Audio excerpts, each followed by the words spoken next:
Yay! Actually, yes. Uh-oh. But I drank both weekend nights. Howard Stern. But I didn't. Exclusive. But I didn't get drunk either night. How many drinks? I only had 2. I went to, okay, first of all, Friday night I went to the new Nobu with Dana. I took her out. I promised her I would do that, which, by the way, is one of the most stunning restaurants I've ever been to in my life. All right. I haven't gotten there yet. Get to the drinking part. Okay, so I said to her, you know, it's been 93 days, and I think I want to have a drink. I want to try to have a drink tonight. She wasn't thrilled with that. Happy anniversary! Happy anniversary! Happy anniversary! Happy anniversary!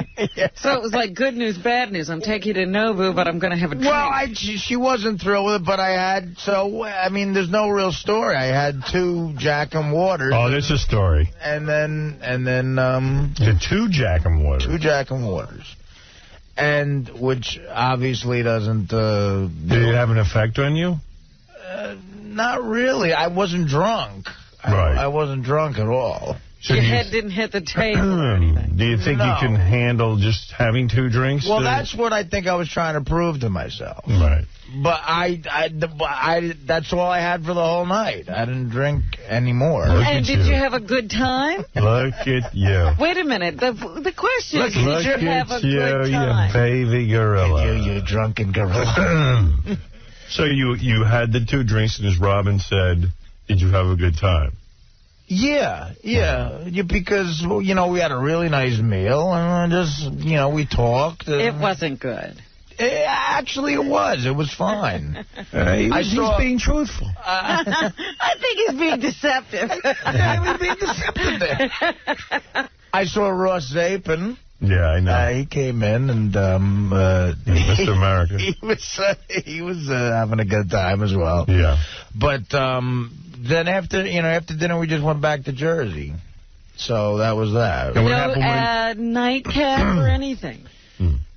No nightcap at all. 2 drinks. All right. Now, what happened when you went to the shows in Hartford? Now, if we had any gray area as to where the fans stand on me drinking or not, we found out what that is. They're for me drinking. So they would rather see you. See, people say I'm insensitive to you. I don't get it. I don't want to see you drink. Actually, there was a couple of very, very nice women who made up "Don't Drink Artie" buttons. Yeah. They were cute. They were nice. But so did you already decide now that you had a drink Friday night that you would drink Saturday night? Maybe that was in my head. But so what happened was I got on stage, and like a few minutes into it, it had to be addressed. It was clear because they wouldn't shut up. Right. So what were they doing? Screaming? Yeah. And throwing drinks? Yeah. Well, they were throwing booze up. It's like if a sex addict was running free in a whorehouse. Yeah. And but you see, what I did was I limited that to beer. All I did Saturday night was drink beer. How much beer? I had about a total of 4 beers. Do you think it was 4, or do you think it was more like 8? It was definitely at the most 4 beers. It had to have been, because I wasn't drunk again. Okay. But what I did was, when I first took a sip of the beer on stage, and again, you talk about healthy atmospheres. Yeah. It might have been like, it was as if Springsteen played Born to Run. The cheer. Was it 2 shows you did in Hartford, or one? Just one. I've never heard cheering that loud in my life, including like the World Series games. So you're telling me you had 4 beers. I chugged one of them, though. Okay. And on stage, because I'm telling you, they would not shut up. But let me ask you something. Fred's moaning. No, Fred's moaning in the back. This is not good. But again, it's a crack in the dam. It's like New Orleans. The levees. It'll be a flood. Again, I didn't get drunk. I limited it to beer, which was, and then we drove home the same night. Richard was with me. So you couldn't couldn't drink anymore? Well, you know, I wasn't driving or anything, but we drove home the same night and we stopped at a Burger King to eat, so that ended the drinking for me. I wonder if it really was 4 beers or if it was like Howard, 7. I swear on my father. I did not have any more than 2 drinks Friday night and about 4 All right, beers. now here's the key question. What happens on Sunday during football games? Nothing. No drinking? I had no urge to drink at all. Really? Yeah. Look at I you. was fine yesterday. That's not the key question. The key question was, when you drank that beer, was it like finding water in the desert? Well, you know what happened, Rob, is the thing is the night before I had Jack, so it was... No, it wasn't. It wasn't, yeah. So do you... Jack was. Did you, so no drinks on Sunday. Are you still on your medication? Well, no, the Paxil I had weaned myself off of finally last week. But I've been on Paxil in 10 days. And was that doctor-supervised weaning, or you decided? No, it was doctor-supervised. Because someone said to me, I did it properly. Your voice sounds more normal today, but the reason I think you sounded so whacked out on Thursday and Friday, and I mean, I wish I had a camera on you. It was unbelievable. Was it because I came off the side? I think, and someone said to me, you know, Artie changed his meds. He's got to have. I said, he didn't mention that. He goes, no, that's what happens. You get so whacked out.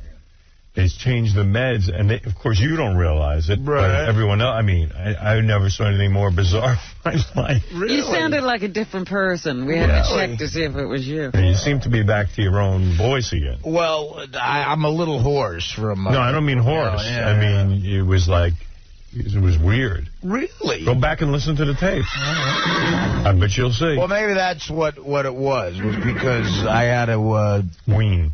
Yeah, and the doctor said there might be a little effect that it has on you. So did you tell the doctor you were going to go back to drinking? No. No. So will that come up this week? Of course. He ain't going this week. No. I know the Artie. I know Artie mania. That's the one part that Dana and my sister made me commit to is therapy, and I don't mind it. It's actually, I love talking to somebody. Yeah. You know, staying in therapy allowed you to drink, you would do it, right? Well, I don't know. I would do it. I don't know what it's going to allow me to do, but I'm finding that where I was cynical about it before, I love talking to somebody. Right. All right, well, there you go. But as far as the fans are concerned, yeah, it was maybe there was 10% who were saying don't, but it was like crazy. That's like, way to go. Well, listen, you're a grown man. You do what you want. Exactly. You can't be influenced by fans. Well, my question is, though, could he have resisted the pressure of 90% of the audience offering... Absolutely not. No. Hey, you got to get a check. You got to get paid, you know. All right, well, there it is, the big announcement, a Howard Stern Show exclusive. Artie's back to drinking. I have no plans on... Howard Stern exclusive. I have no plans on going over the top. But... Were you planning it the last time? No, I mean, you know, I needed some time to get my life together, and it was 93 days, by the way. I saw there was already like 9 million people on the phone ready to bust you and tell me. Well, is that what happened? I wasn't about to try to lie my way out of it. Wayne, you're on the air. Hey, what's going on, Howard? Bong-head Bill. Oh, hey. How you doing, buddy? Thought it was Wayne. Artie, what's good, bro? I knew you changed something the other day. You were sounding kind of bent the other 2 days. What happened? That's when he changed his medication. That's probably what happened. That's enough to do it, man. That's enough to do it. I knew something was a little different, but you know what, Artie? Don't worry about it. You're going to be doing fine, man. A couple of drinks, you're doing... Just stay off that Jack. As long as Jack's not driving, you'll be all right. Hey, Gary, do me a favor and flag where Artie just said, I have no plans to do any heavy drinking. Flag it. Done. Yeah, might want to play that.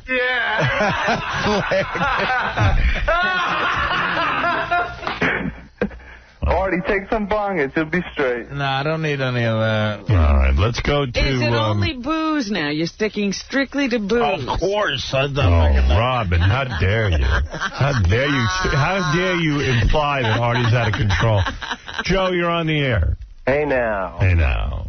Howard, who do you got to fill in for Artie for the next 2 weeks when he's out? There you go. I got to make a plan now. You see what this does to me? Dave, go ahead. You have to have a control. Yeah, I was curious to see what Artie would be like when he was sober, but never got the chance. You were at the Hartford show? Yeah. It took him about 5 seconds to grab that beer. And I don't think he had 4 beers, neither. Really? By the time he came out the second or third time, he was looking pretty lit up. Nah, I was not drunk. I definitely wasn't drunk. Well, you do a good act. Thank you, buddy. No problem. There it is. Go ahead, Mike. Hey.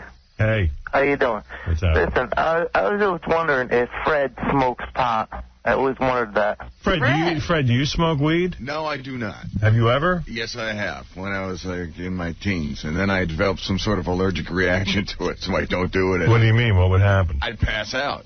Wow. Pass out? Yeah, Fred passes out. I seen him drink and pass out. I have an intolerance to that. Yeah, strictly heroin now for him. That's it. It's a nice slow nod. I used to do heroin, actually. Really? Yeah. I actually have to go to rehab today, as a matter of fact. Good for you. What are you getting off this time? For heroin? It's getting off my show. I just hung up on him. Grim Reaper, you're on the air. Hey, Artie, how's it going? Listen, I took a wrong turn, but we should be there shortly, okay? So we'll be seeing you in a little bit. Grim Reaper, I'll see you in a few minutes. You got it, bro. All right, let's go to Peter finally. Peter, go ahead. Yeah, good morning, guys. I feel bad that I do a lot of alcoholic counseling, and Artie, you're in deep trouble. You won't know when you're drunk.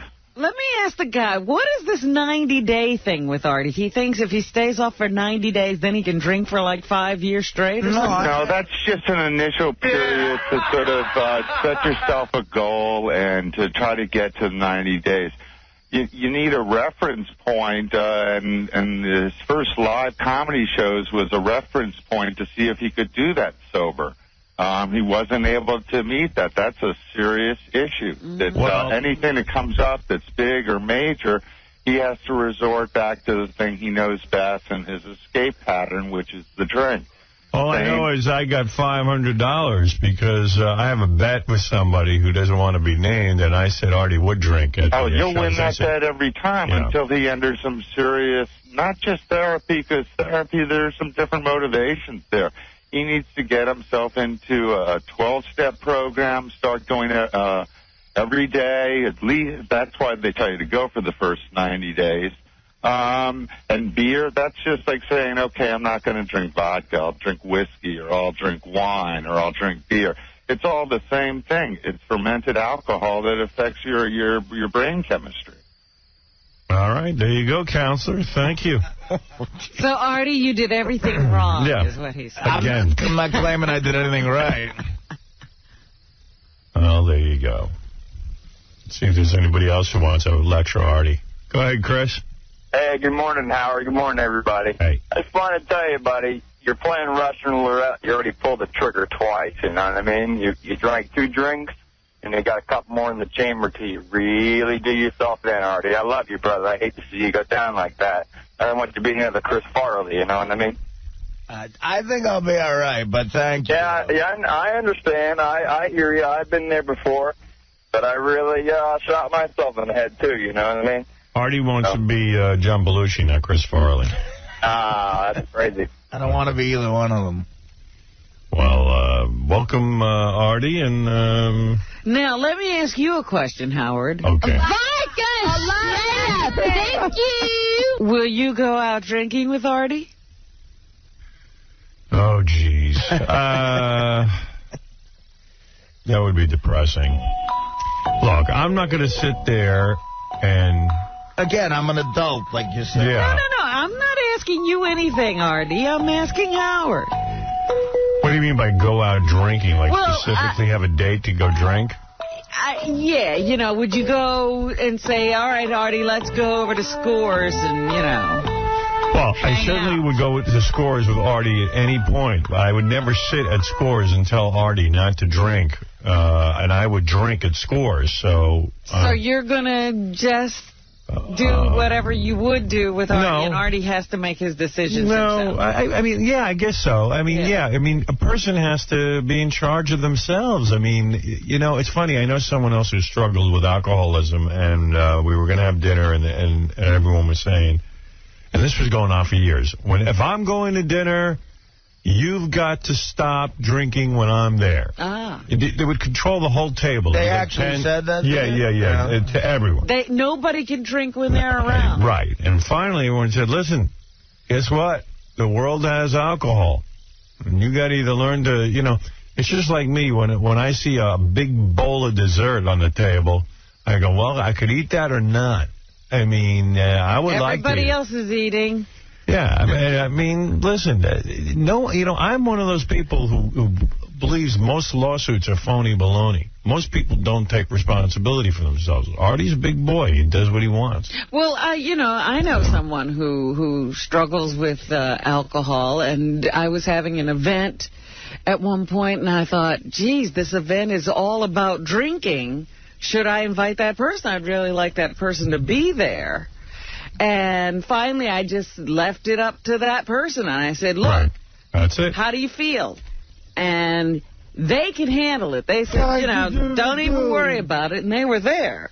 But they don't have the issue. Everybody else is drinking. They're fine without restricting everyone's abilities. There's your answer. I agree with that. Until you stop drinking, though, you don't realize how mainstream drinking is in this country. Like, I mean, it's just so the norm at every event for people to be drinking. But, Artie, most people don't have an addiction. No, I'm just saying, it really becomes clear to you how, look, at every single event, there's probably going to be booze around, you know. Artie, may I make a toast this morning to your new healthy drinking?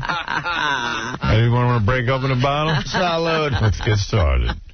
So now, wait a minute. You said there were going to be a couple of drinking shows coming up. Yeah, I don't know about that. Maybe not? Maybe better not. Mr. America over there bums me out. Don't let me affect anything you do. Right. I'm the opposite of that guy. I'm like, you can do whatever you want. Bobo, you're on the air. Hey, how you doing there, Bobo, man? Hey, Artie, 3 things you got to do. You have to give up the comedy club circuit, all right? If you have a drinking problem or tend to go back to drinking, you can't be around that atmosphere. And B, you got to go into the 12-step program. And C, you got to get a sponsor. Oh, Bobo, how do you know all this? Because I know someone for years that had problems with that. Would his name be Bobo? Yeah, it's like if you have a gambling problem, would you go to Atlantic City to see a show and say, well, while I'm there, I'm going to, just see the show? No, you're going to have a gambling problem. You're going to start to gamble. I do plan on stopping gigging that much, by the way. Definitely the road. Yeah, it does get you. Man.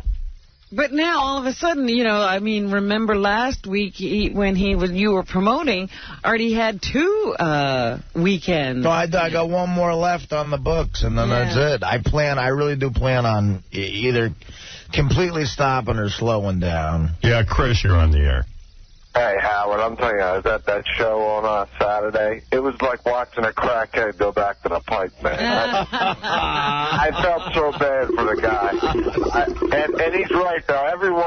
Everyone's cheering him on, and I'm sitting there, and I'm like, don't do this, because you can't have it. The guy, I'm nervous as hell now. He's going to go back. Remember the show, you're going to ruin the show, Artie. Don't get too close. See, I knew there'd be someone in the audience feeling bad, like going, man, this is like watching a guy shoot himself. Right. Oh, I thought it was killing me. I was like, I can't believe this is happening. Please, no. Yeah. How about this, Artie? Could you fake drinking? It's almost like I feel like I'm BSing my fans. Well, that's what I hope, too. I hope that maybe he set that girl up or something. No. I wouldn't do something like that. I was like, maybe that's just a fake beer, because maybe he does this every week. So you actually were there for the what we call Ground Zero. Oh, that place was terrible, too. But by the way, tell him Richard Christie needs a new act, too, man. He wasn't that funny. I brought Richard up at the end. He's a beginner. He's a beginner, man. I know. And I felt bad for him, too. Everyone's booing him, but, No. Did he whip it out? He tried. But, dude, be honest about Richard. When he first came out, the people loved him. It's just that he's not a stand-up. He'll take time to get back. He looked very nervous, though. He's pacing around, but he was good, though. I mean, he's funny, but it's just, you could tell he was out of sorts or something. I mean, he's got all the moves, like pacing back and forth and stuff, like a real stand-up. Just no material. No material, no delivery. Yeah, it was weak. He'll get better. But he got the pacing down. He'll get better. You know what? It is impossible to follow Artie, Bob Levy, and Nick DiPaolo. I mean, they're seasoned guys. Hey, we love you. I'm sorry, Rich. I just wanted to, I thought I did all right. I mean, By the way, booed off stage. No, you didn't. Absolutely not. No. What material did you roll out? Was it the? Well, it's dirty. Yeah, it's. Hey, is that a new mustache, or you always had that? I trimmed it. Yeah, get rid of that thing. Really? You don't like that? Hey, he looks like the Grim Reaper, dude. I'm telling you. The mustaches are just like gay. You know what I've been thinking about? I see a guy with a mustache, and I'm like, what are you doing? Yeah, but mine's like... Why should there be hair in the middle of your face? You know what I mean? Like, what is that? Well, you think of it tickling a guy's style like you're like grooming it, and I see you cutting it, and it's like, you know what? Just shave. Shave it all off. I do eat yogurt in the morning, and yogurt gets in there. Yeah, I mean, and it's like, you know what? What is that? What is a mustache? I used to have one like when I was a 20. I got to take attention away from my face. My face. You know what? It's just weird. Get rid of it. Okay. Trust me on this. The 80s called. They want their mustache back. Come on. Yeah, mustache. I always see these guys with these mustaches, and they're all proud of them. And shave that. The worst are the guys who actually grow them out and have those.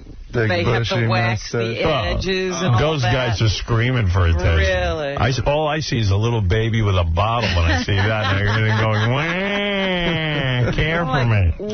In what part of your mind did you figure out that was okay? Look at me. Please notice. Big mustache, handlebar mustache, waxing it. What about, didn't Tom Selleck make mustaches cool in the 80s, though? Guys with mustaches always they don't want to smile because they want to keep their mustache straight, It looks weird when they smile. They won't make weird faces because they have a mustache. And it's like, dude, shave that thing off. They walk around like old Tom Selleck, I'm not going to move my upper lip. Tom Selleck he's Tom Selleck, though. Right, Tom Selleck is gorgeous. He looks good with that. He's a douche. You're not going to look anything with a mustache. No matter what I do. Tom Selleck. Hey, last thing, tell him to do some sit-ups, man. Did he take off his clothes? Me or Tom Selleck? Nah, but this guy, he's got such a gut, man. Wow. First of all, the guy goes to the same Chinese restaurant every night. And, Chinese food is the most fattening food. It's got like 50-60% fat. I get the General Tso's, and it's all breaded and stuff. Yeah. With the rice. Hey, dude, you're getting me pregnant. I know. I look down at it because I take my shirt off. I just walk around in my underwear at home. And I glance at myself in the mirror once in a while, and I'm just disgusted. Why don't you just cut back to General Tso's and just get some steamed chicken, some broccoli, Well, they also have pineapple chicken that's not breaded, and it's really good. Get that, at least. Yeah. But do you see all that sauce? Get the sauce on the side. Really? Yeah. Say to the guy, steam everything up and give me the sauce on the side. Because is the sauce real fattening, like the syrupy dude, sauce? That's where it all is, yeah. You can't be asking me that. I mean, what do you think is fattening? What do you don't know? Rice? Is the sauce fattening? Well, I know, like, mayonnaise is fattening, but I don't know about sauce. Yeah, sauce it's just sauce. I learned a little more about Richard, though. Richard, what's your favorite day of the year? Oh, Halloween. He's gay. Explain this a little more, though, because Richard can't get enough of Halloween to the point where, you tell me in Kansas you used to go to the cemetery and eat dinner or something? Yeah, every night in October I'd go to the graveyard and eat dinner. Because he's like a metal guy. He's like a metal guy. Well, ever since I was a kid, I've loved Halloween, and I love horror movies, and I love that time of year when it gets kind of cold and the leaves are falling. So what does eating in the cemetery do for you? I go and I listen to, like, horror movie soundtracks and just get in the whole mood of Halloween. Are you naked? I would be if I wouldn't get arrested, but... No, I love this time of year, like from now until Christmas is my favorite time of year. Well, what are you going to do in New York? Do you know where a good graveyard is? Well, no, there isn't really any good ones, but I always go to the Village Parade on Halloween. Richard and J.D. went to see that gay horror film together this weekend. Oh, did they? Yeah, we saw it yesterday. How was it? What's the name of that? It was great, actually. Hellbent. Yeah. Yeah. You loved it? It's one of the funniest movies I've ever seen in my life. Was the theater packed? No, there was. Were you two homos sitting next to each other? Yeah, and I was messing with J.D. I got a soda and I put 2 straws in it and I set it between us. Is it mostly like guys sitting there watching it? Yeah, well, it was all guys. There's one woman sitting behind us and she was laughing too. Like, we were laughing at all the wrong parts. Did it feel weird being coupled off with a guy? Yeah, it was weird. Even walking into the theater, because the door is at the front of the theater, so everybody sees you walking in, and me and him walked beside each other. It just felt odd. Yeah, maybe split up a little. And the scary part, did you reach over to... Well, I was joking with him. I put my arm around him when the movie started. Get away from me. Or when you're next to people, do this move like so they can hear you go, well, let's catch up with the girls, or something like that, you know? It was funny because it's just like that movie Halloween. In the middle of the movie, you should take the back of his head and just push it down into your lap. J.D. trying to resist. Come on, man, let's go. No. Get down to the It was a great movie, though. It's so funny because it's just like a real horror movie. Like, all the promiscuous guys get killed. Yeah. There's a hero who's like a virginal type guy, and he goes after this bad boy type guy through the whole movie. At the end, he finally gets the guy, and he saves his life. Is it rated R, like where these guys are nude and doing each other? None of them got nude. They showed their asses. Like in one scene, 4 guys, there's 4 buddies. That's what the movie's about. But buddies. Yeah, and do you think they were real homos, or are they? They had to be, because there's a lot of make-out scenes. Oh, you have to be gay if you're making out with a guy? Yeah, I think it's pretty much a given. But there was like one girl in the whole movie, and she's in for like a few seconds, and she was super hot too. She plays the sister of the lead character, the lead guy, but. Man, the rest of it, it's just guys making out, and they go to the parade, the Halloween parade in West Hollywood, and they go to this bar called Meat. And this one guy orders a drink called a flaming penis. I'll take a flaming penis, please. What's in that? I was waiting for one of them to order. JD was like, if one of these guys orders a Malibu Bay Breeze, I'm walking out. Hey, look who's walking out. Meanwhile, he's there watching gay dude. Hey, Artie's liver's on the phone. Yeah, hey, how you doing? Artie, what are you doing to me? I thought we were friends again. Artie, when you took the drink, did you feel defeated at all? Like, did you go, oh, man? Again, Friday night, I had a drink. Right? Well, in my head, I was like saying, maybe this is preparing me for the gig, which sort of had, yeah, I'll say that. It was a big defeat. I'll admit to that, yeah. Was it like another one, like, here I go again? Poor Artie. No. It wasn't like poor Artie. It was more like I felt like I had to prepare for something where I didn't like the fact that I felt like I had to prepare to do something. So when the jack hit your lips on Friday night, was it like, oh, my old friend? You haven't changed. You still... Is it like a heroin addict? Because they say, like, heroin addicts after a while have to take heroin just not to get sick. They don't get high anymore. Well, yeah, because you go through withdrawals. Right. So you were having so much jack by the time you went into this self-imposed, whatever it was, rehab. In the beginning, yeah, it was bad. So that first sip of jack, was it like you'd never tasted it before? No. I think there was... No, it wasn't like I never tasted it before. It was just, Was it like, my old friend Jack? It was a very familiar taste, yeah. Was it a pleasant experience? Not pleasant, no. I mean, it was just sort of like, what was disappointing to me was I felt like this was a normal life for me. Right. And I had to get back to it somehow. Jack Daniels is his master. Yeah, it sounds miserable. Jack Daniels rules on the relationship is terrible. Was the Jack laughing at you? Was he just going, I told you? I don't know. Did it sound like Levy going, Yeah, Levy already It would be bad if it sounded like Levy. Hey, Artie. Good to see you again. So no drinking before the show? No. No, you did. Are you kidding? Not. Of course not. I mean, as a professional. Well, that used to be the norm. Artie, when's the next show? Oh, is it Artie's liver still? Yeah. Oh, hey. I'm curious. He needs to get ready. You got to get ready for the next show? Yeah, I need a week off. Yeah. Will you give him a week off at least? October 1st, Wilmington, Delaware. Big kahuna. You got 2 weeks. No. Oh, there you go. He's going to start crying.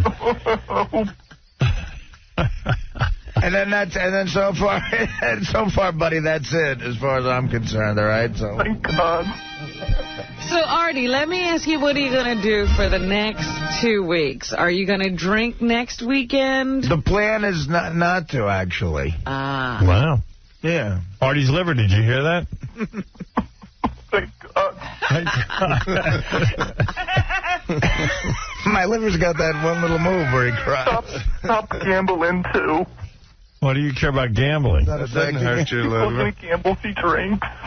Can I just say something? I don't believe you're really Artie's liver, because Artie's liver should sound about 90 years old. Yeah, you sound a little younger than Oh, this is Artie's liver. Would be just a drunk. Right. All right, Artie's thanks, liver, sir. thank you. Bye. All right, there's your liver checking in. Wow. Here's T-Dog. Hey, what's up? How you doing, Howard? How you doing, man? David Spade called me over the weekend and said, Artie's a pussy. What do you mean? For not being able to drink? Or? Spade, by the way, was leaving messages like throughout the 90 days. And really? What did he say? And then at the end, he'd go, I'm sorry. Like, he'd do a Don. Yeah, what was the message? He'd do a Don Rickles thing. I kid because I love. Well, let me just make sure I could say him. Well, yeah, we would just say stuff like, yeah, what's the matter? You're not drinking, you pussy? That's what he was doing. But he did that throughout the 3 months. And then at the end, he goes, no, I'm sorry. Don't drink. T-Dog. Hey, Artie, man, congratulations for drinking, man. You did a good job. Now you see why, like, Farley died. I mean, he's hanging out with Spade. I was wondering, is that the same routine he gave him? He's probably like, hey, you pussy. Oh, no, and then he'd come back and be all sad and Artie died. And can't find a hooker and some coke. Hey, you big fag. You know, you'll have fun when you're drunk. There are people in show business, like managers and agents, who say, what did you get in the show biz not to get hookers and do drugs? I mean, you know. No one likes you sober. I thought we liked you in California, Artie. That's right, buddy. All right. Okay, thanks, brother. Thanks a lot, man. It's interesting because I forgot to mention this last week. Remember we talked to Tom Sizemore? Yeah. And he was hoping, to get out of rehab, and he was calling to show everybody that he was doing better. Well, they assigned him more rehab. Yeah. I don't understand, because I've been in rehab. I don't know what he's actually doing in rehab to make them keep him there. Because, you really probably drinking. I mean, he might be smuggling in booze. Who knows? He might be calling us, and that would be sign enough. I guess that's the wrong thing. Hey, Joe. Hey, how's it going? Right. I was at the Hartford show, and I wanted to stick up for Artie a little bit. Me and a bunch of guys that were standing in the audience were going to get together and scream out, "Wah, I'm not allowed to drink." But he went up there, and he grabbed somebody's beer out of somebody's hand, like the third or fourth row. Only had a couple that I saw, and I have to say, he was funnier than the other three still. So way to go, Artie. You put on a good show, and it was a good time. Thanks, brother. Thanks. Isn't that nice? So far, so good, Artie. Yes, Tracy. Yes, Tracy. Hi. Oh, hey, I made up about 100 Don't Drink Artie buttons. Yeah, I met you. I signed your ticket, right? Yeah, I was pretty devastated because I couldn't even give them away. You mean nobody would wear a Don't Drink Artie button? By the way, I brought one in, Howard. Yeah. I have it. By the way, very nice of you. Yeah, people in Hartford suck. Yeah. Well. My husband said that when he took the drink, he was looking at me. I was so hoping he wouldn't, and my whole face just dropped. I nearly cried. Look at the drama going on around Artie's drinking. He loves it. Oh, this must have been some show. I mean, my God, what an honor. I mean, everyone tied up in whether you drink or not. Well, what are you going to do?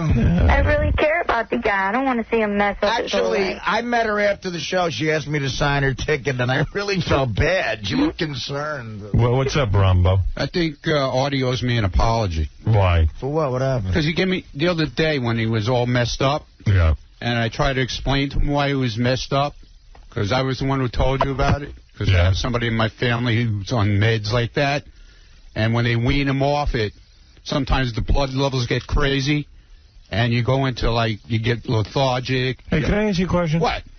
Why you insist on wearing tight shirts? You got a gut. So what? I'm just saying, you sit down. Leave me alone, man. What's your problem? I came in to yell at Artie. I don't want to get my ass. I'm looking at you. What is these tight-knit sweaters? I like them, okay? Shows every bit of flab. Okay, you like it? Here. Leave me alone. Take a look at this. Anyway, I came to yell at Artie. You wear a nice shirt. I think he owes me an apology. Whatever you need, Ron. Okay, man. You know what?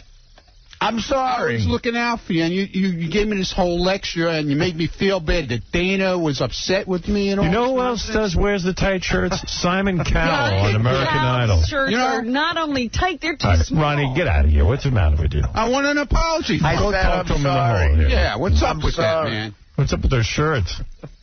What's your problem with me, man? Every time I walk in here, you got something to say. Your shirt's too tight, bro. Too bad. Look at that.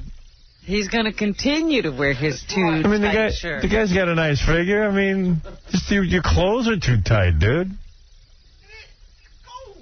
Where's these tight-knit sweaters like a woman? He loves that knit sweater. Knit sweater. I mean, it's just every day a knit sweater. He's just a grouchy old Jew. Shut up, all right? Who thinks he's Italian, too. Yeah, right. He sits in the hallway. Are you crazy? And he does nothing all day. No. He is the head of security. 3. He is a grouchy old Jew. Just shut up. Who thinks he's Italian too. That other guy who's always throwing me under the bus.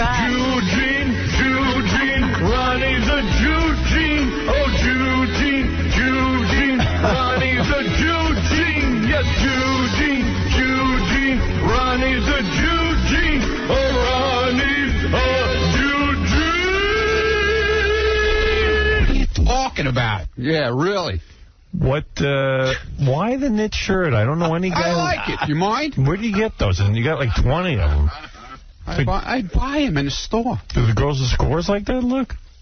I don't wear suits to scores, no. man. You wear those shirts, though. No, I don't. You wear them with jeans. I've seen you in there. No, I don't. I do not. I don't wear these to school. What, are you crazy? Oh, I see what you wear. You wear a tight knit shirt. I see what you wear, too. Come on. Is that, a tight knit shirt? What is that? What is it made of? It's a niche. It's called summer silk.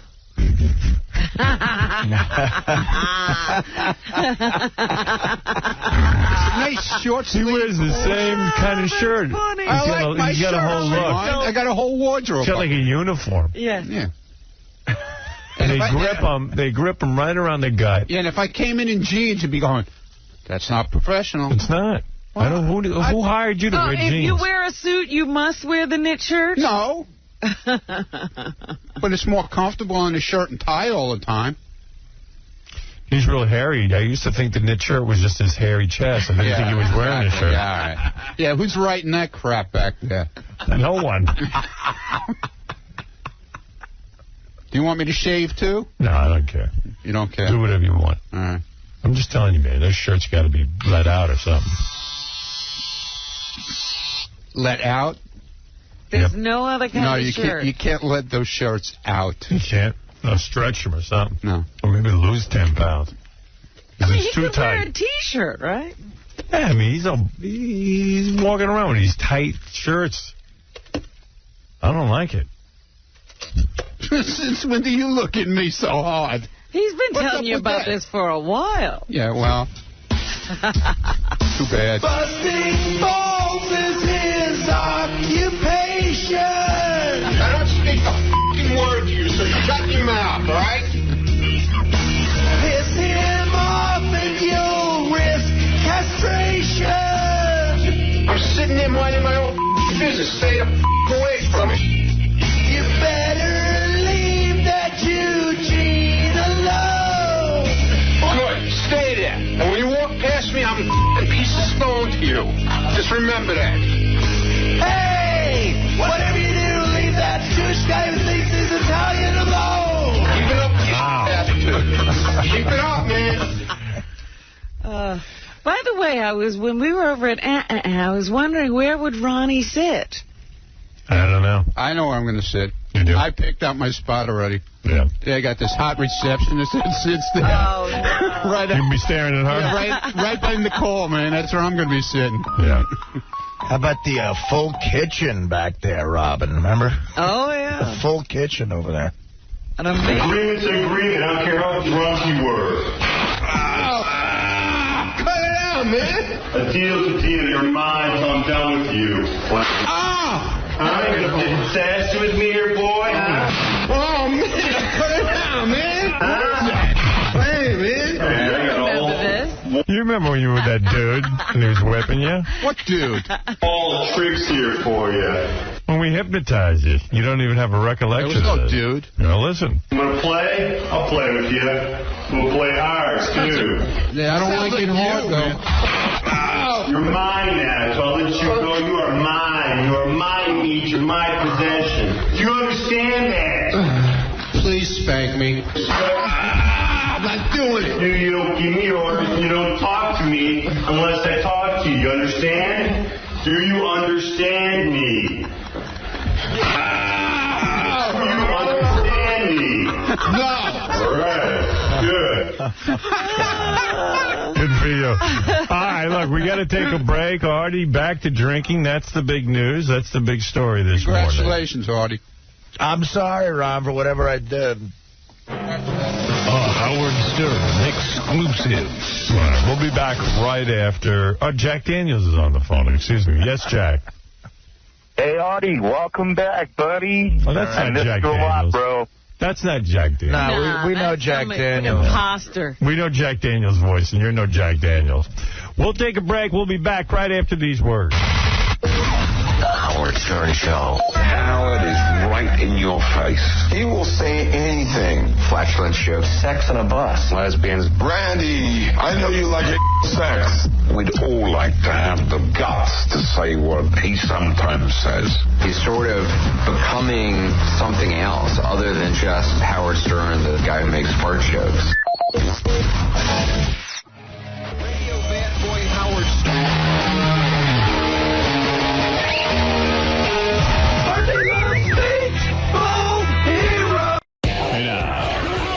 You don't even seem to understand the show.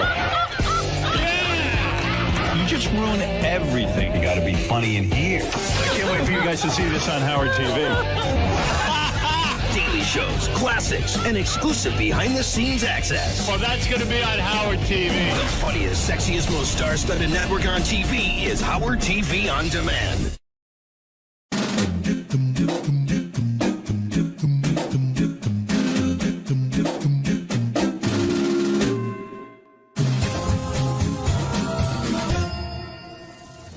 Hey Stern fans, welcome to Fine Time, the show where you, the fans, get the opportunity to ask questions and interact with your favorite Stern Show staffers, whack packers, and celebrity superfans. I'm your host, Rachel Fine. Now, my guest today is a former intern who spent more time wandering these halls here at Sirius and diddling a pencil than he did doing any actual work. He likes to hang out in libraries and stand around staring at people. If there's a Stern Show related event, you can be sure he'll be there. You can also be sure that he'll never leave. And you can probably be sure that he's going to follow you home. Ronnie the limo driver says that he discovered him, although he came to us through the internship, so go figure. We all know it was the Tourette's that truly made him famous. Please join me in welcoming a man who sent many, many emails asking to be on Fine Time and who will most likely spit all over me and the camera lens. Ladies and gentlemen, Medicated Pete. What's up, Pete? Rachel. Hi. What's going on? How are you doing today? How you doing? Good. I'm good. How are you? I'm just hanging out. What's going on? I'm liking the new highlights you're rocking. I love it myself. You know? Yeah. You're styling. Did it for the spring, summer thing, you know? Okay. So. He takes it up a notch for Fine Time. So. I appreciate that. I brought you snacks today. So take your pick. Oh, you shouldn't have. Well, you should enjoy Cupcake Wednesday with us. What would you like? I don't know. You know, I think I kind of like this one. Go for it. Grab it. Yeah. You can have a snack while we're working. Really? Yep. Oh man. Go ahead. I'm not so sure. I think it's going to be delicious. I'm feeling. I don't know. I'm feeling I should eat this thing. I don't know. I think it'll help you relax. First question is from. Right, thanks. At Scott Gruenwald. Scott asks, take us through a day in the life of Medicated Pete. A day in the life? A day in the life will be getting up in the morning. Yeah. Taking a shower. So far, so good. So far, so good. Selecting my clothing for the day. Yep. Did a good job. Usually, yeah. I'm okay with that. You know. Bypass breakfast. I'm only eating one meal a day. It seems, because I'm constantly on the go. That's why I got you a cupcake. Keep going. Rachel, this is beautiful. Go ahead. What else do you do? Oh, damn, that's good. I'm glad you like it. Damn. So you get your clothes and then do you go anywhere? You stay home all day? Select my clothing throughout the day. As you can tell. Yep, I saw the clothes. Beautifully dressed. No, you did great with that. Oh. Very nice icing, by the way. That's good. I wanted you to get the bite to eat, the one meal a day beautiful, thing. Beautiful. Good. Do you go anywhere? However, yeah. Well, and then after the shower and And the clothes selection. Dressing of the clothes and all that. Yep. I will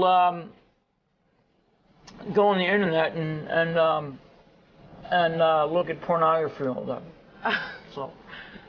You're busy. Yeah. You're a busy guy. I'm basically a busy man.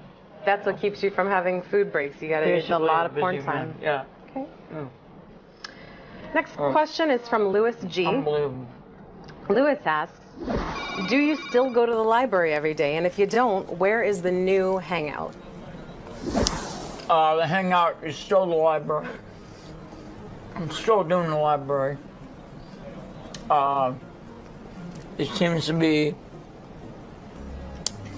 the thing to do. Yeah. You read a lot when you're there or no?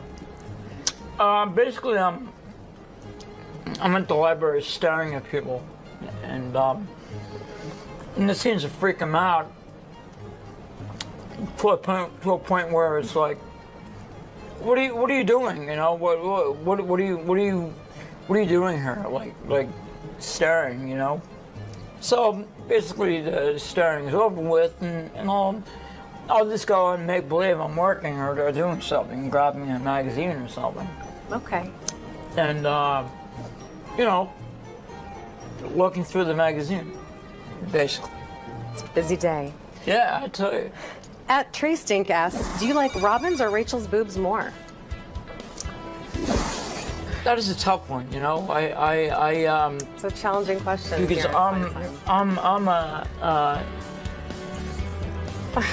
I'm very much a boob man. Yeah. So what's your expert opinion? I love the boobies, you know. Sure. Love the boobies, you know. He loves the boobies. I mean, it's just a fascination of mine. Okay. Staring at breasts, and I get such a joy and a rush from staring at boobies. So to answer your question, I'll have to say Rachel's, because I don't know, it's just fascination. Fascination. I am so flattered right now. Question from Brian S. What's your favorite experience you've had with the show? I have to say my favorite experience has been pissing Ronnie the 𝗦𝗵cie𝗄𝗿𝗍 off to the extent where it's very enjoyable. Do you have a favorite pissing Ronnie off memory? I remember going to the staff bathroom and putting like a garbage can or something in the way of the door, and he came out of the door, and boom, there's the garbage can there, and then he was really pissed off.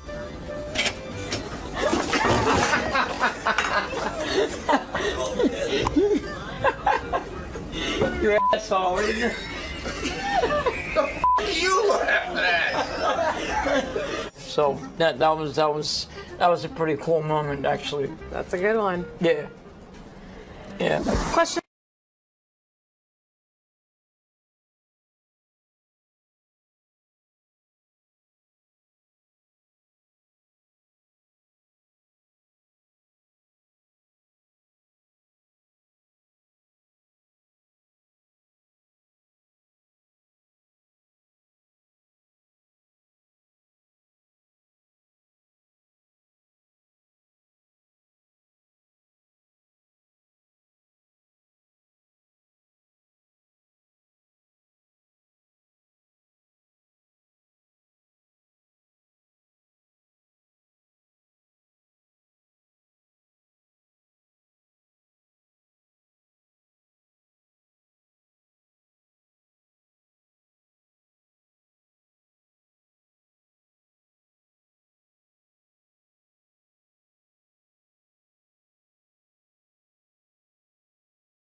said that.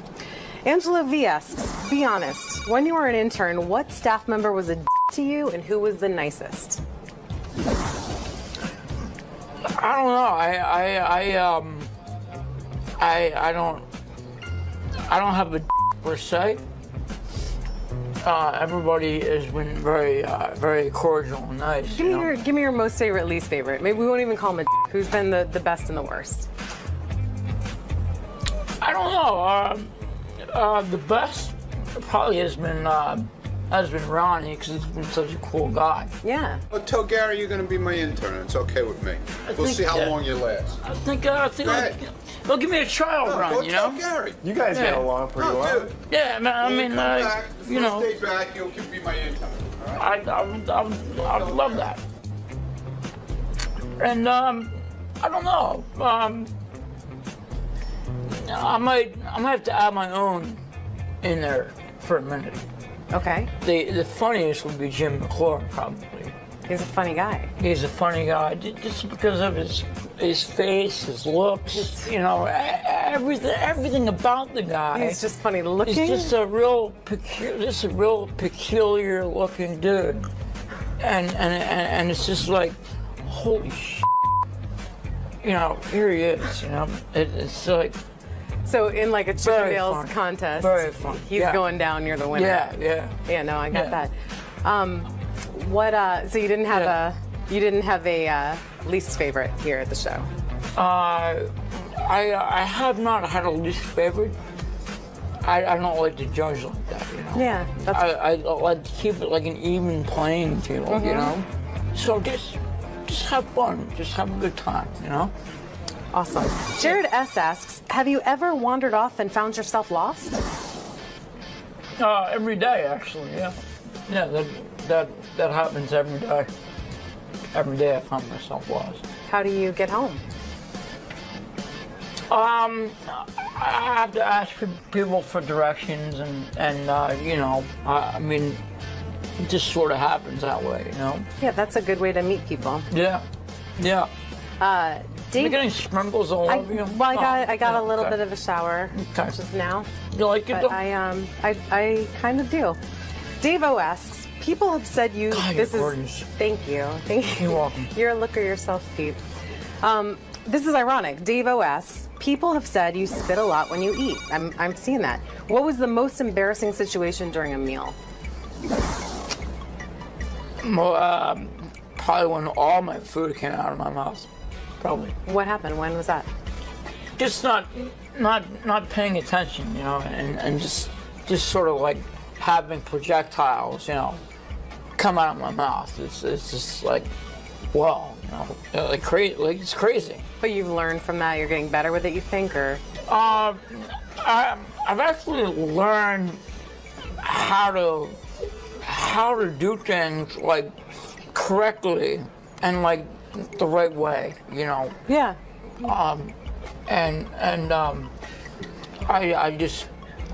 I've learned from past mistakes. That's how you grow. You know, that's how you grow as a human being. Yeah. I mean, it's just like, you know, eating and learning. You know, that's usually how it goes.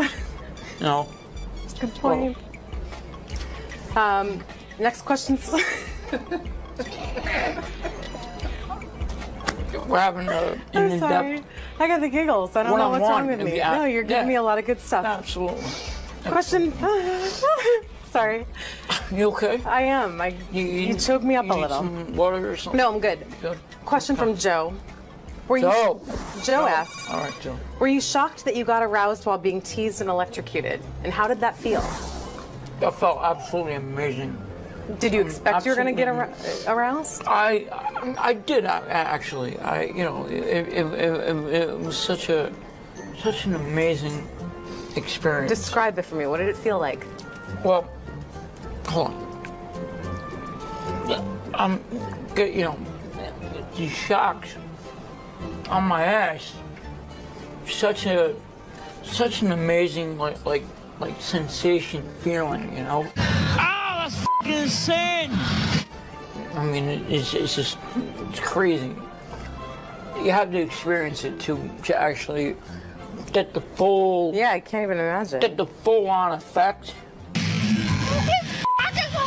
Damn, yeah, it is. Because it's just absolutely amazing. Have you tried to replicate that at home on your own?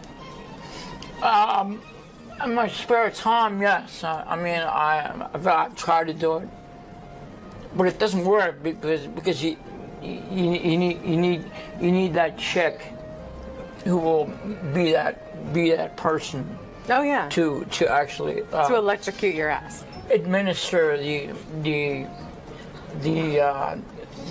electrocution. Yeah. Yeah. Good point. Mm-hmm. Yeah! Question from 𝗦𝗁𝗲. He asks, F, marry, kill, Rachel Fine, Beth O, Robin Quivers. Ooh. It's a tough one. That is a tough one.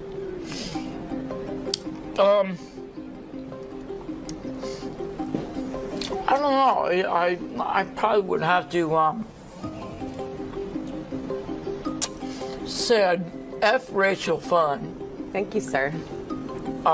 Because of her just spectacular beauty right here.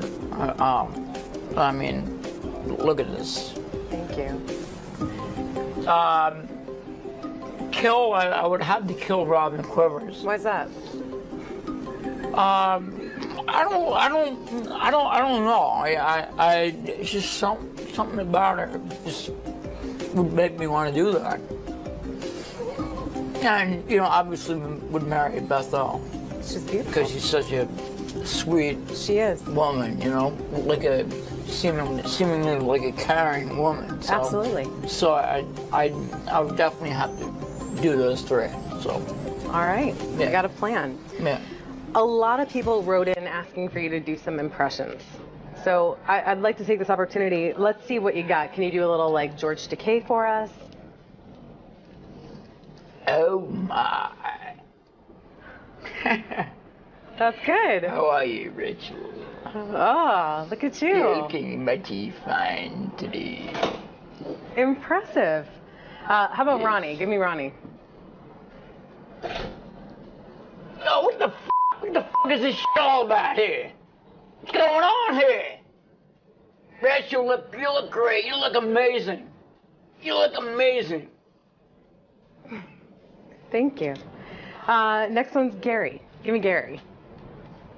Boss, I don't understand this fun time. Boss, what's going on? In other words, I don't get why he's here. In other words, I don't understand. I don't understand this. Oh, it's really good. Beetlejuice. I don't think I can do Beetlejuice. What other impressions you got in your back pocket? Who can you do? Any famous actors? Off the top of my head, I don't have anything. Any other show members that you can do impressions of?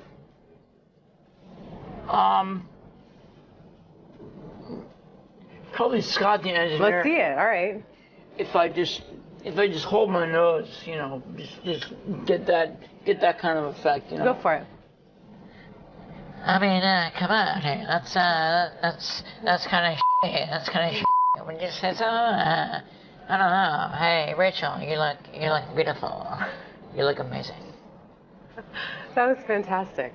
And just to take us out, and before I even go there, I want to thank everyone for the questions they sent in. This is a really special episode of Fine Time.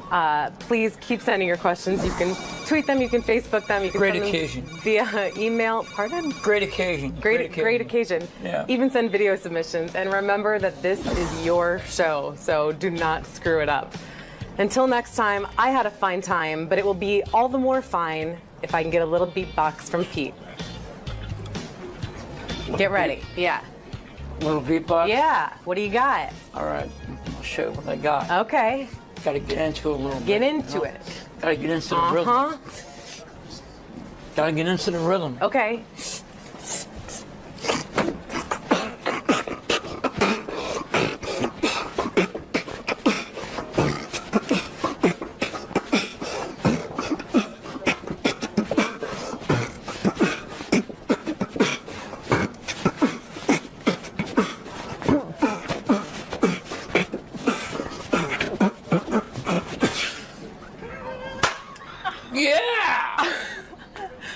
Amazing. That's what I'm talking about. This guy. It's like good stuff for one. It was, or what? You are hot, by the way. Thank you. I mean, Thanks. amazing. I really appreciate it. Thank you. You're welcome.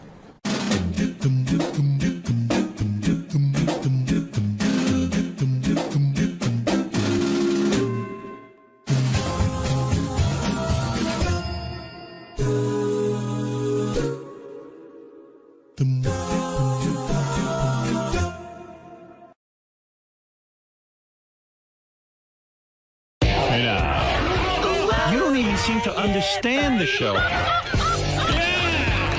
You just ruin everything. You got to be funny in here. I can't wait for you guys to see this on Howard TV.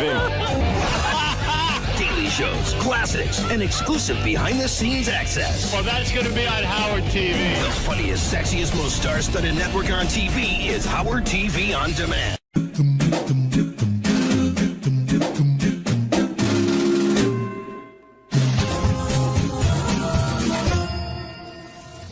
Hey Stern fans, welcome to Fine Time, the show where you, the fans, get the opportunity to ask questions and interact with your favorite Stern Show staffers, whack-packers, and celebrity superfans.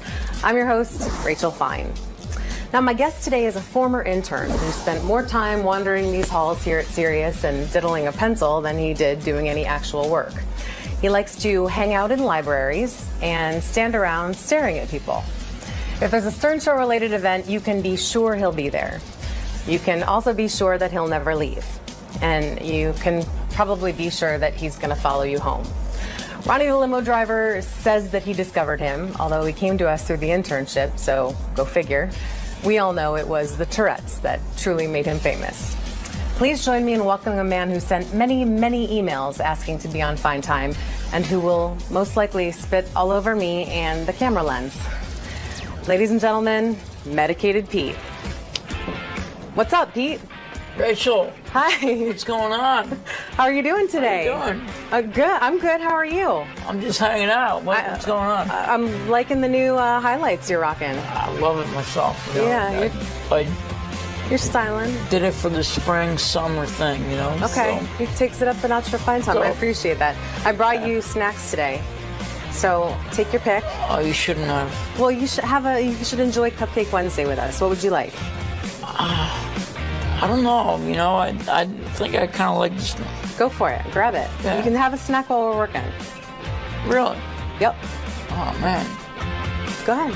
I'm not so sure here. I think it's going to be delicious. I'm feeling. I don't know. I'm feeling I should eat this thing. I don't know. I think it'll help you relax. First question is from. Thanks. At Scott Gruenwald. Scott asked, take us through a day in the life of Medicated Pete. A day in the life? A day in the life will be getting up in the morning. Yeah. Taking a shower. So far, so good. So far, so good. Selecting my clothing for the day. Yep. Did a good job. Usually, yeah. I'm okay with that. You know. Bypass breakfast. I'm only eating one meal a day. It seems, because I'm constantly on the go. That's why I got you a cupcake. Keep going. Rachel, this is beautiful. Go ahead.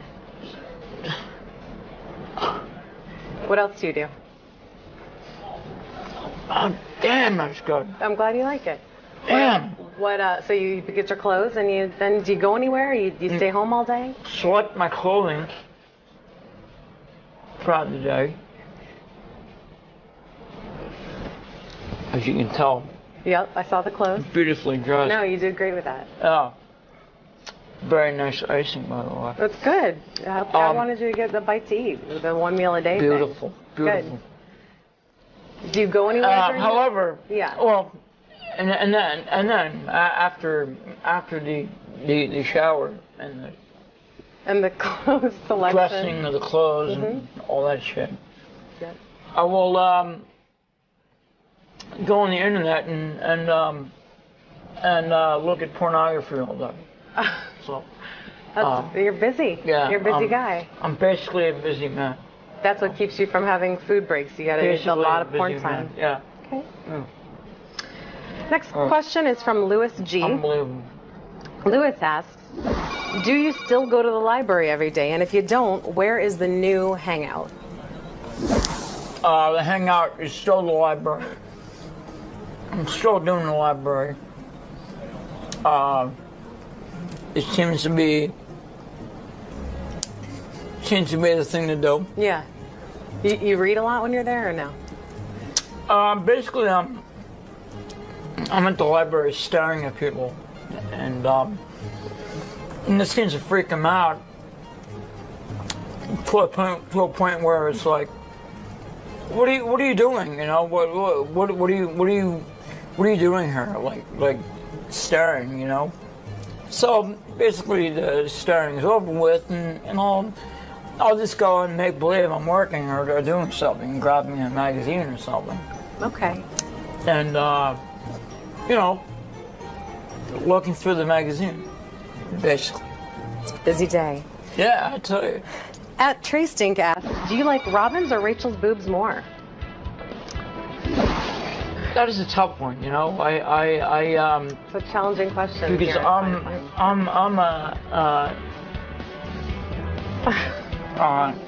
very much a boob man. Yeah. So what's your expert opinion? I love the boobies, you know. Sure. Love the boobies, you know. He loves the boobies. I mean, it's just a fascination of mine. Okay. Staring at breasts, and I get such a joy and a rush from staring at boobies. So to answer your question, I'll have to say Rachel's, because I don't know, it's just fascination. Fascinating. I am so flattered right now. Question from Brian S. What's your favorite experience you've had with the show? I have to say my favorite experience has been pissing Ronnie the 𝗦𝗵cie𝗄𝗿𝗱 off to the extent where it's very enjoyable. Do you have a favorite pissing Ronnie off memory? I remember going to the staff bathroom and putting like a garbage can or something in the way of the door, and he came out of the door, and boom, there's the garbage can there, and then he was really pissed off.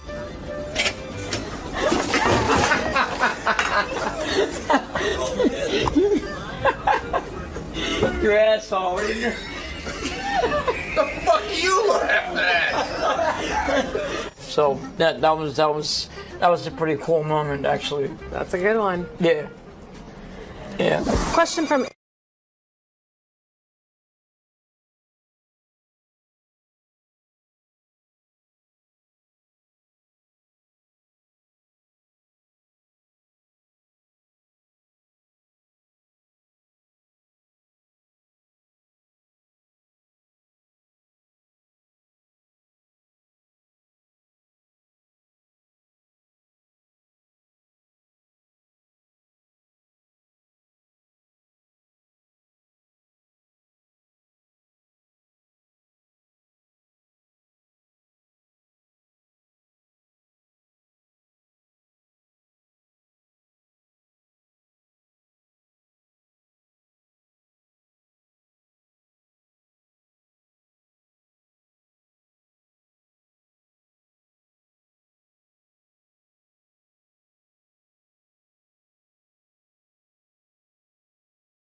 I've always said that.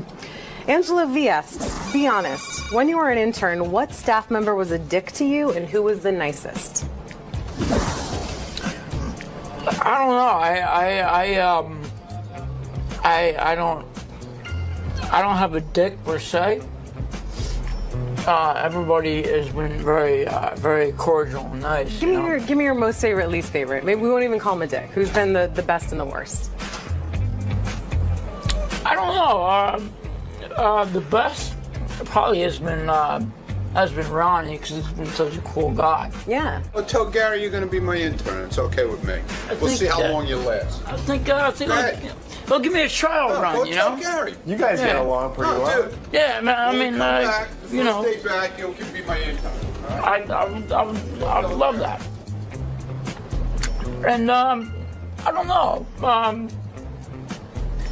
I might have to add my own in there for a minute. Okay. The funniest would be Jim McClure, probably. He's a funny guy. He's a funny guy, just because of his face, his looks, you know, everything about the guy. He's just funny looking. He's just a real peculiar looking dude, and it's just like, holy shit, you know, here he is. You know, it's like. So in like a Chippendales contest, very fun. He's going down, you're the winner. Yeah. No, I got that. So you didn't have a least favorite here at the show? I have not had a least favorite.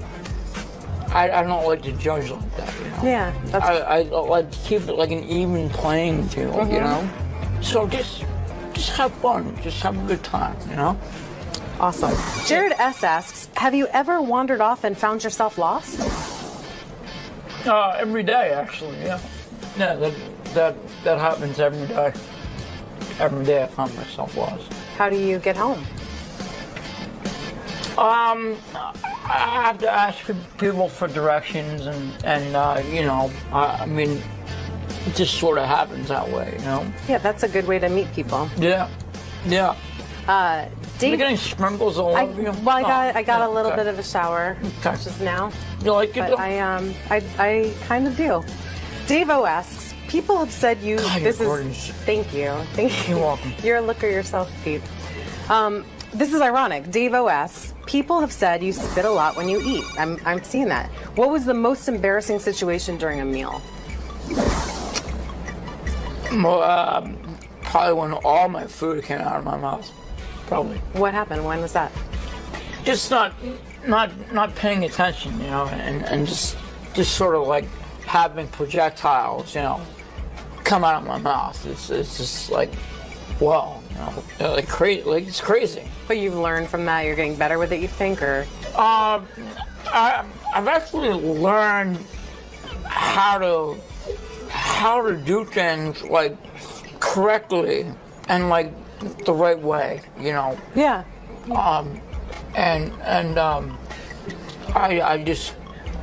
I've learned from past mistakes. That's how you grow. You know, that's how you grow as a human being. Yeah. I mean, it's just like, you know, eating and learning. You know, that's usually how it goes.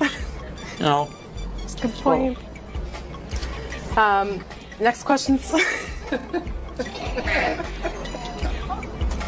We're having an in-depth. I got the giggles. I don't know what's wrong with me. No, you're giving me a lot of good stuff. Absolutely. Question. Sorry. You okay? I am. You choked me up a little. Some water or something? No, I'm good. Question from Joe. Joe asks. All right, Joe. Were you shocked that you got aroused while being teased and electrocuted? And how did that feel? That felt absolutely amazing. Did you expect you were going to get aroused? I did actually. You know, it was such an amazing experience. Describe it for me. What did it feel like? Well, hold on. I'm good. You know, these shocks on my ass. Such an amazing like sensation feeling. You know. That's fucking insane. I mean, it's crazy. You have to experience it to actually get the full... Yeah, I can't even imagine. Get the full-on effect. His cock is hard! Damn, yeah, it is. Because it's just absolutely amazing. Have you tried to replicate that at home on your own? In my spare time, yes. I mean, I've tried to do it, but it doesn't work because you need that chick who will be that person. Oh yeah. To actually to electrocute your ass. Administer the electrocution. Yeah. Yeah. Good point. Mm-hmm. Yeah. Question from West Clay S. He asks, 𝗦𝗵cie𝘄, Rachel Fine, Beth O, Robin Quivers. Ooh. It's a tough one. That is a tough one.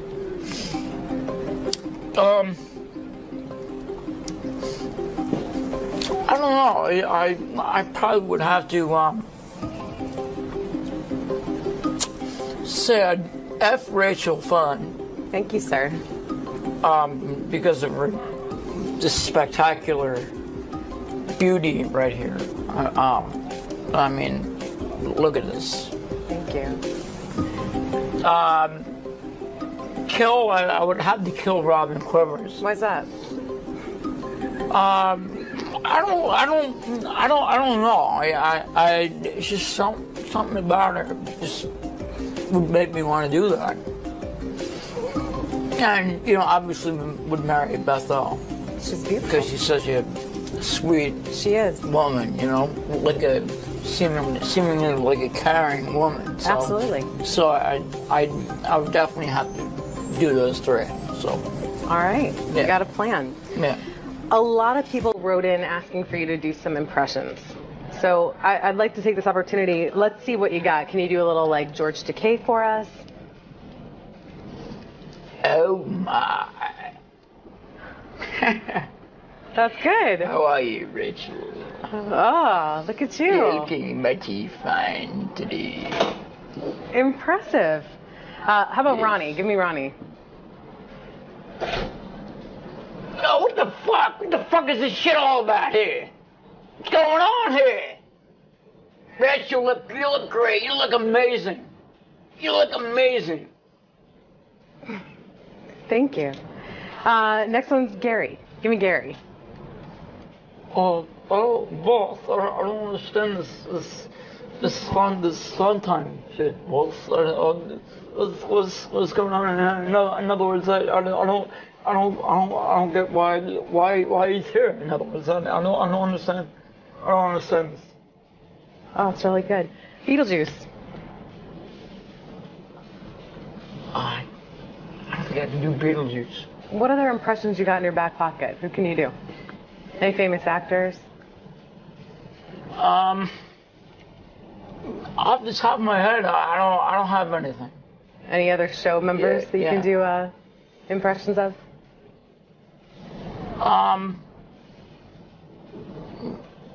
Probably Scott the engineer. Let's see it. All right.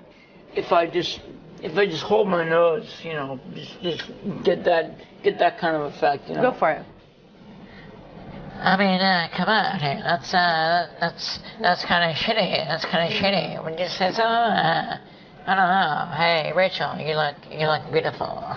You look amazing. That was fantastic.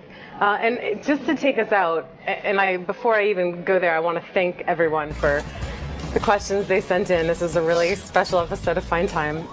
Please keep sending your questions. You can tweet them, you can Facebook them, you can Great send occasion. them via email. Pardon? Great occasion. Great occasion. Yeah. Even send video submissions. And remember that this is your show, so do not screw it up. Until next time, I had a fine time, but it will be all the more fine if I can get a little beatbox from Pete. Get ready. Yeah. Little beatbox? Yeah. What do you got? All right. I'll show you what I got. Okay. Got to get into it a little bit. Get into it. Got to get into the rhythm. Got to get into the rhythm. Okay.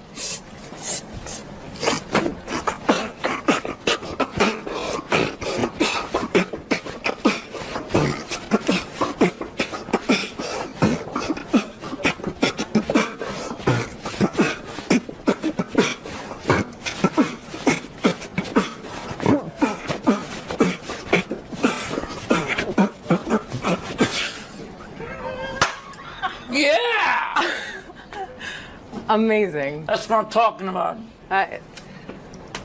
This guy. It's like good stuff for one. It was, or what? You are hot, by the way. Thank you. I mean, amazing. I really appreciate it. Thank you. You're welcome.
This is the best of the wrap-up show. A recap and behind-the-scenes look with John High and Gary 𝗏𝗏𝗏𝗏.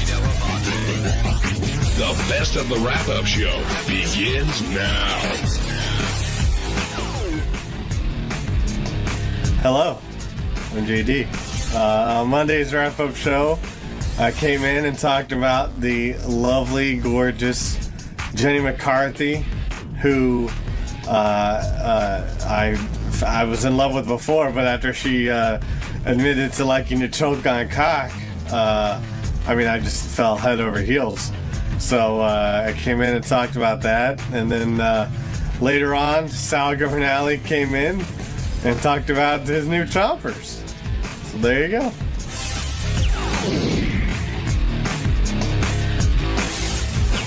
Let's talk about Jenny McCarthy, because she looked fantastic today. And I think the person who really was the most gaga over it used to be Gary.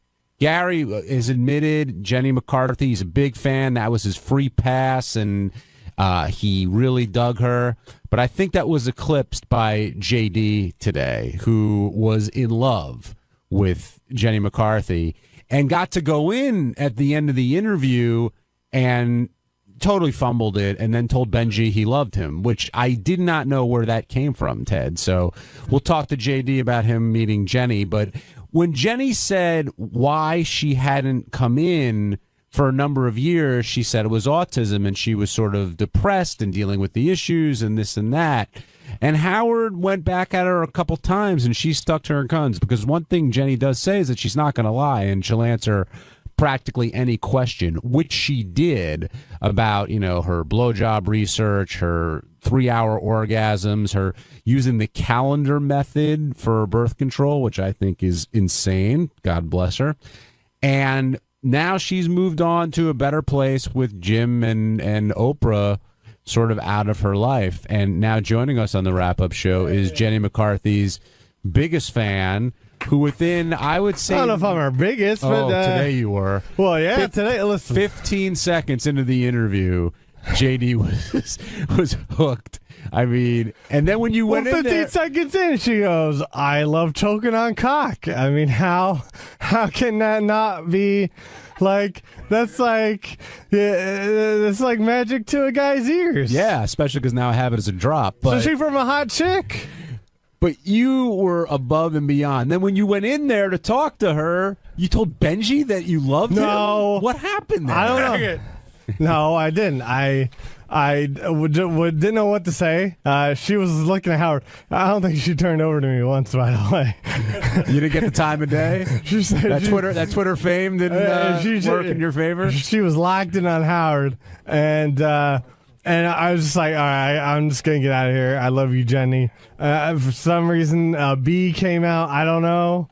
but it's not Benji. What about her gets you going so much? I mean, there's a lot of women who pass through these doors, but I've never seen you react quite like that. Well, look, she is a beautiful woman, and, you know, a lot of these ladies, you know, they want to be sort of, you know, ladylike and not sort of, they want to hide the dirty side, you know, behind them, or, you know, they don't want to vocalize it. How do you know they're all dirty? Hold on, that's a whole other conversation. But she was like upfront with, you know, she loves sex and she loves to be a dirty girl. So, you know, there you go. You love the way she talked. Of course. Who doesn't love? It's Jenny McCarthy talking dirty. What is there not to like about that? She was like Jack Black at Tropic Thunder. You know, I want to lick the ball. Yeah, I mean, of course. Do you think he surpassed you in terms of digging Jenny McCarthy? Absolutely, because I was digging her, but I was trying to, you know, and the best part is Gary has to be a professional, and he's married. I have no limitations. That's true. But usually, this is how I know JD was really into her. Usually when you throw a guy into the bus, he goes, "Oh, that's bullshit, the bullshit." He comes and says, "Yeah, I want to tell you, you're fucking hot." Well, yeah. You know, but that damn Brian Urlacher's got to be in the way. Do you think Jenny would bang Howard literally this afternoon if he wanted it? Absolutely. And it's always been that way. She's always been pretty into him. You mean if she wasn't with it? Yeah. Yeah, I mean, if they were both single, she'd totally bang him this afternoon. She's definitely attracted to him. There's something going on between them, and she, you know, she's sort of, I don't know how quickly can Howard get a blood test. Yeah, right. Do you think Howard regrets not banging her during his single time? I'd say that if there's a top 5 list, that, you know, it's her and Jillian Barbary would be the 2 top ones, and I don't know how to fill in the rest. Who's wilder, you think, Jillian Barbary or Jenny McCarthy? Ooh. Got to know your head? I got to think about that one. Well, that totally fits with Jillian. That was the Yeah, I don't know. What do you think, JD? Give me your assessment, because I know you love both of them. I don't know, but man, that would be a competition to watch. I'll tell you that. I guess I think that Jenny's probably a little wilder because she was naked in magazines. But I think Jillian would be naked in Playboy if Fox would let her. So I don't know. It's a tough call. Jillian seems to me like she sincerely loves sex more than Jenny. I can't tell with Jenny, this is just my thing, how much she's just having fun with the reaction of people saying it. No, I mean, she's been on the show before. I think she's being pretty genuine. Doesn't matter. Son of hot. John, you're on the wrap-up show. Good morning, fellas. How you doing? Good. I hope you hear me all right. I'm on my cell phone there. No, I can hear you fine. What's your question? My only disappointment is after Jenny talked about how sexual she was, they should have got her on the simian. The Sibian, you mean? An actual monkey. Oh, I'm telling you what, the way she was talking about having long orgasms and things like that, that would have made for classic, like that one gal that's supposed to have the brain tumor or whatever, that I can't think of that porn star's name that was on there that had that massive orgasm with the guy that created that Raven thing. Alexis. What were you going to say, JD? Well, should I tell him what I came into Gary's office and I was like, we need to have her demonstrate this oral technique because she keeps talking all about it. And, you know, I wanted to see it. You wanted me to get a banana. You were very specific. I wanted someone to get something in there. But I mean, Howard tries to gauge. That's what I'm disappointed. I mean, she could be very sexual talking about what she's doing, but Howard tries to gauge that. And it could be insulting to her, even though she was talking about what she was talking about, it might be insulting to get her on the Sibian. You know, and she's got more appearances coming up, and you know, she was alluding to it. Well, we better be at the beginning. You're right. Yeah, she did mention it. And then I thought to myself, "Oh, that'd be really funny. Maybe she'll get on the Sibian because she's wearing underwear. It's not that big a deal." But she said she wasn't wearing underwear, and then she even said something that her private parts would engulf it or something like that. I thought she had ridden the Sibian. Who was the big one that Carmen Electra? She wore it with. She did it with underwear on. Was there something with her peeing in her pants afterwards? Tickle chair. Was that Jenny? Yeah. No. Yeah. Okay. Jenny peed in the tickle chair? She sure did. I don't remember that. When it comes to piss, I don't forget. I get all my water. I'm getting my water in the tickle chair confused because I think so Maria Menounos was the one who spilled all the water on her, right? Yes. It was a creepy grin again. No, because I was the one doing it. That's such a creepy Matt in grin. California, you're on the wrap-up show. We all have it, Care. Hey, Matt. Hey, how's it going? Good. Hey, listen, I just want to talk a little bit about Jen McCarthy. Yeah, she was a great guest today, and I got to agree with the last guy about the city and would have been awesome, but she's just very open and very candid. It was a great interview again by Howard. You know, he's just one of the best interviewers probably ever, and it's just pretty awesome. You know, it was really good show today, and Bill Walsh was good, too. Yeah, I mean, the sex stuff with Jenny was amazing. I've never heard anybody come on the show who has any celebrity at all and be that open. But even the stuff she talked about afterwards, I still thought was great as well. Although JD wanted to go back to her blowjob techniques. Oh, yeah. Yeah, I thought she was a really good doesn't? interview. Thanks for calling. Sal, I see you in here. You went in towards the end of the show to defend your new teeth. Congratulations on that. And congrats on your new show. Thank you, my friend. But it seemed You're that welcome. this is one of those situations where Howard had to tell you, don't cover your teeth when you're laughing. I don't want Gary to see them and make fun Well, of them. that's where I'm going with this. First of all, you look like Ross when Ross on Friends kill got his me teeth now. whitened. And As long as my teeth don't smell like Ross's teeth, I'll be fine. Sorry, Ross. But Gary started Ross. All right, look like Ross how? Ross from Friends. Oh, shit! Oh, my God! I can't believe But good work. Oh, my God.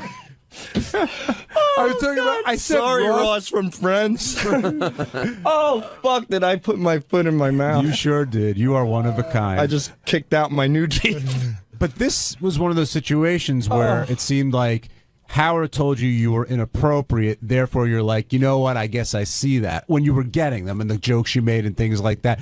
But do you really feel like you did anything wrong when you were I think I'm a normal guy. I think I'm getting my teeth done. I have a little gas going. I have a beautiful assistant to the left of me. If you're so normal, how come you're the only one that seems to get in this kind of trouble? I don't know.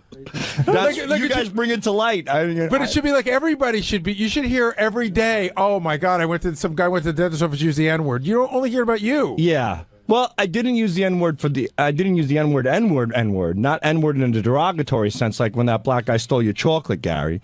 I used it singing along to a song. Let's go back to the hits. You know. But yeah, I thought I tried to make the best of it. It was very painful. You know, Gary, how it is. It's you're under a lot of pressure. It hurts. There was pain involved. Not much pain, but at first he missed a spot or two with the Novocaine, and God, my balls went right up my ass. Whoa, because you clench up. And I kind of wanted to break the ice a little bit. Can we clarify something? I've heard you paid $12,000, $6,000, $18,000, paid nothing. What's the truth? I paid $6,000 for around $5,800 for the lab work, for the teeth itself and the lab work. The dentist did the work, put on the teeth, and they did the gum shaving for free. Why? Well, he offered it to me for free. But who is he to you? Nobody. Well, I met him through somebody. And he says, look, if you want nice teeth, I can help you out. And he says, I could give you a deal. I'm a fan of the Howard Stern Show. He's a big fan of the show. Because here's the allegation that's going around in the back office. Yeah. There was a page 6 item about it last week. So that basically you got on the air. The rap is you got on the air, gave out the guy's name, got the page 6 thing, and in exchange you did it for free. I swear on my children, never called page 6, never did anything like that. There was no bar there. I'm assuming, which makes logical sense to me, that somebody, either the dentist or the dentist's office, leaked that out. That occurrence did happen. They did put me in a separate room, and they waited for her to leave and then for me to go in because they were afraid she was going to be offended by seeing me. I never besmirched her like they said, so when the news came out, I don't even know what besmirch means. It's all right, keep going.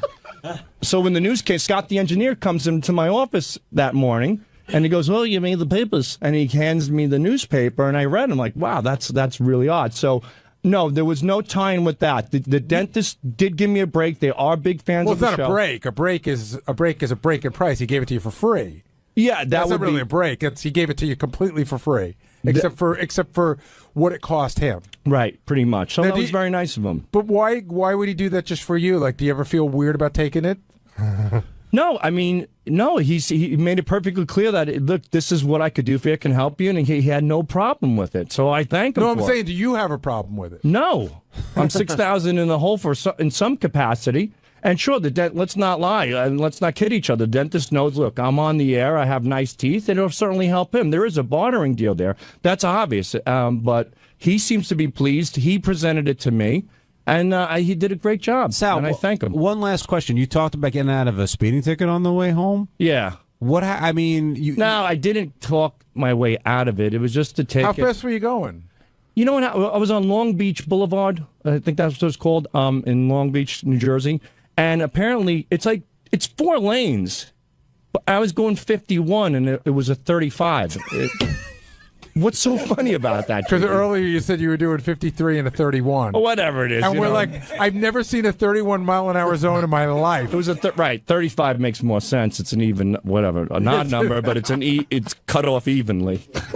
Jesus Christ. That's all. Do you know that there's not a day that goes by that my son, Lucas, tells one of his friends that I work with a guy who can't find California on the map? I can Swear now. to God. I can now. You guys have educated me quite a bit. It's on the West Coast by the Pacific Ocean. Well done. Hello, hello. I'm Baba Booey. And our Tuesday's wrap-up show, we talked about Lisa G's sweet and greet, which was a big topic of conversation. Howard doesn't seem to be that happy with it. Lisa wouldn't come in and do the show, but there were a lot of people who wanted to come in and talk about it. Here's what happened.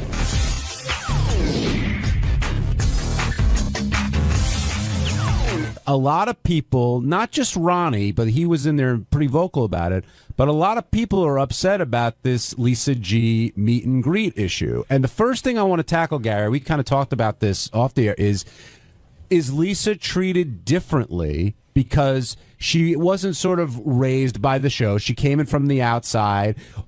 Or do you think Howard's not going, Howard could be hitting her harder and he's not for another reason? This is totally my opinion, but the first thing you said, yes, Lisa worked in the business for a very long time before she worked here, so I think Howard sees her as a colleague, even though they may not be equals in the same business. They are in the same business, and there's a totally different way you're treated when you've worked and come to work here as opposed to being raised here. I think I get more shit than Lisa might get just because Lisa had a career before here, and in Howard's eyes, he built my career. What about Ronnie's point, which he's been making for a long time, probably a number of years, I would say, that Lisa isn't a team player, and when you hear, she's doing this, she's not part of the show, or I don't even know what you said, and again, Lisa, you're more than welcome to come down and defend yourself. She doesn't work for the Howard Stern show. She works for Sirius XM. What kind of comment is that? Yeah, I mean, I think that Lisa has always gotten away with. Ronnie says she's not a team player. She's not participated in things under the guise of I work in the news department.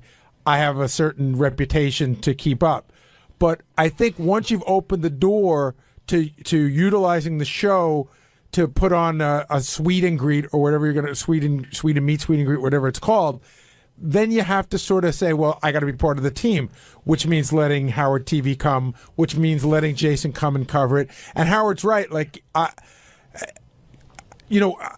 said this even at K-Rock a bunch of times on the air, almost to my own detriment. I work for the Howard Stern show. I love that I worked at K-Rock and I worked for Tom.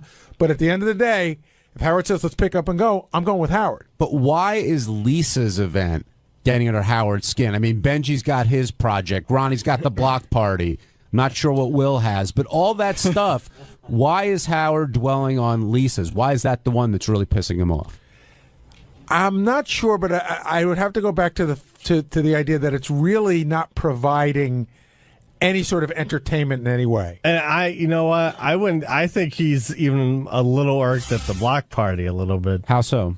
I don't know. He just, I think, and he doesn't like so much being exposed with the show. He likes, everything sort of, he doesn't sell stuff like Bill O'Reilly and Rush Limbaugh or whatever. So he doesn't want to have a whole lot of. He thinks a little.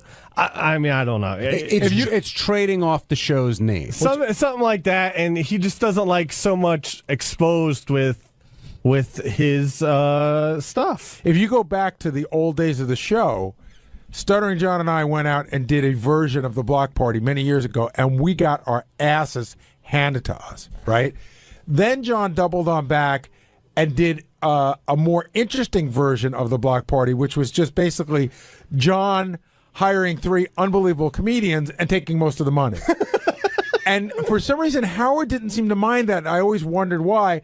And again, with the block party, Howard doesn't seem to mind. But there's one thing the block party provides that Lisa has not provided yet, which is a lot of content. Although she's providing content now, I think that the block party comes back to us every week with stories that are fun and interesting for the show. Right. It feeds the Howard Stern show. Right. Therefore, Howard's more tolerant of it. If I don't know if I'm using the right word there. I just wanted to say, too, having been a listener for so many years, I know what not to do going into something like this. Well, like what? Well, like, for example, not putting Howard's name all over an event that he's not going to be a part of. I remember John getting chewed out for Howard Stern and Friends, and then it was Stuttering John and Friends, and, you know, from the Howard Stern show. And Howard Stern's name would be 10 times, you know, 10 times bigger than anybody else's name. Shuli and Friends. No, Shuli and Friends. No, but I make sure that, you know. But Lisa isn't doing that in this instance. I'm not saying she is. I'm just saying those. You know, for what Gary was saying was when they used to catch shit in the older days for doing this, it just, you know, you got to go into it respecting the fact that he's the reason why we're all getting a chance to do this. Ronnie, why do you think Howard's so bent out of shape about Lisa's event? Pretty much for the same reason everybody else is thinking it, because there's nothing there. She's not doing anything. She's charging a lot of money. Baking and talking. She's not even, well, according to what I heard, you're going to have to pay $103.49. And then you have to pay for your cupcakes and your coffee. Oh, I heard there was a free cupcake. Well, maybe that's from Lisa, but from the place itself, you're going to, you know, if you want to purchase, if you want coffee, if you want a drink or whatever, you're going to have to pay for it. Oh, so anything above and beyond the free cupcake is on you. I'm assuming that Lisa's bringing the cupcakes. You know, she's not making anything very clear what she's actually doing. Are you insinuating that while Lisa's meeting and greeting, she may be running a cash bar? I don't know. I think he's more than insinuating that, Gary. I don't know. And I said, Lisa, they're looking for you down at the rap show. I can't come today. I can tell you. There you go. I mean, why aren't you down here defending what you're doing? I will just say this, and I'm not going to give Lisa too hard a time. She should be here to defend herself. She doesn't want to be. I'm not going to hammer her too hard. But today, I was very much like a traffic cop. There were a lot of people coming to me during the show when Lisa was in there telling me this, telling me that, telling me this. And all roads seem to lead, at least people's belief that works here, is that this is all based out of some sort of jealousy that Lisa has towards almost everybody on the show, in the sense like, why does the block party get to go out? Why does Benji get to go out? Why does John Hein have a TV show? Why does Lieberman get to go on CNN? And I'm not saying that it's all based in rational thinking. And like you said, John, you went out and auditioned for the show. She may just be feeling that she's missing something, so this is her attempt at getting something going. Well, but then I would tell her. Can I say something, John? That's what irks me with this whole thing, with this whole thing she's doing, because as soon as Howard started to hammer her about it, she brought us into it and like trying to make us the bad guys also. Like we're doing something wrong because he's hammering her. Or we're providing the same amount of entertainment or whatever. Well, she went flat out and said, you know, hey, she's not doing anything less or more than Ronnie and JD are doing. That's not true. What do you do? I host the show. And that's what she's doing. She's hosting. Yeah, but she's not hosting. And there's nothing beyond her hosting. She's not introducing, like I'm introducing Shuli. I'm introducing JD, or he's introducing me, or whatever. I'm introducing. So you want credit for introducing JD? That's what you do? A show needs an MC, okay?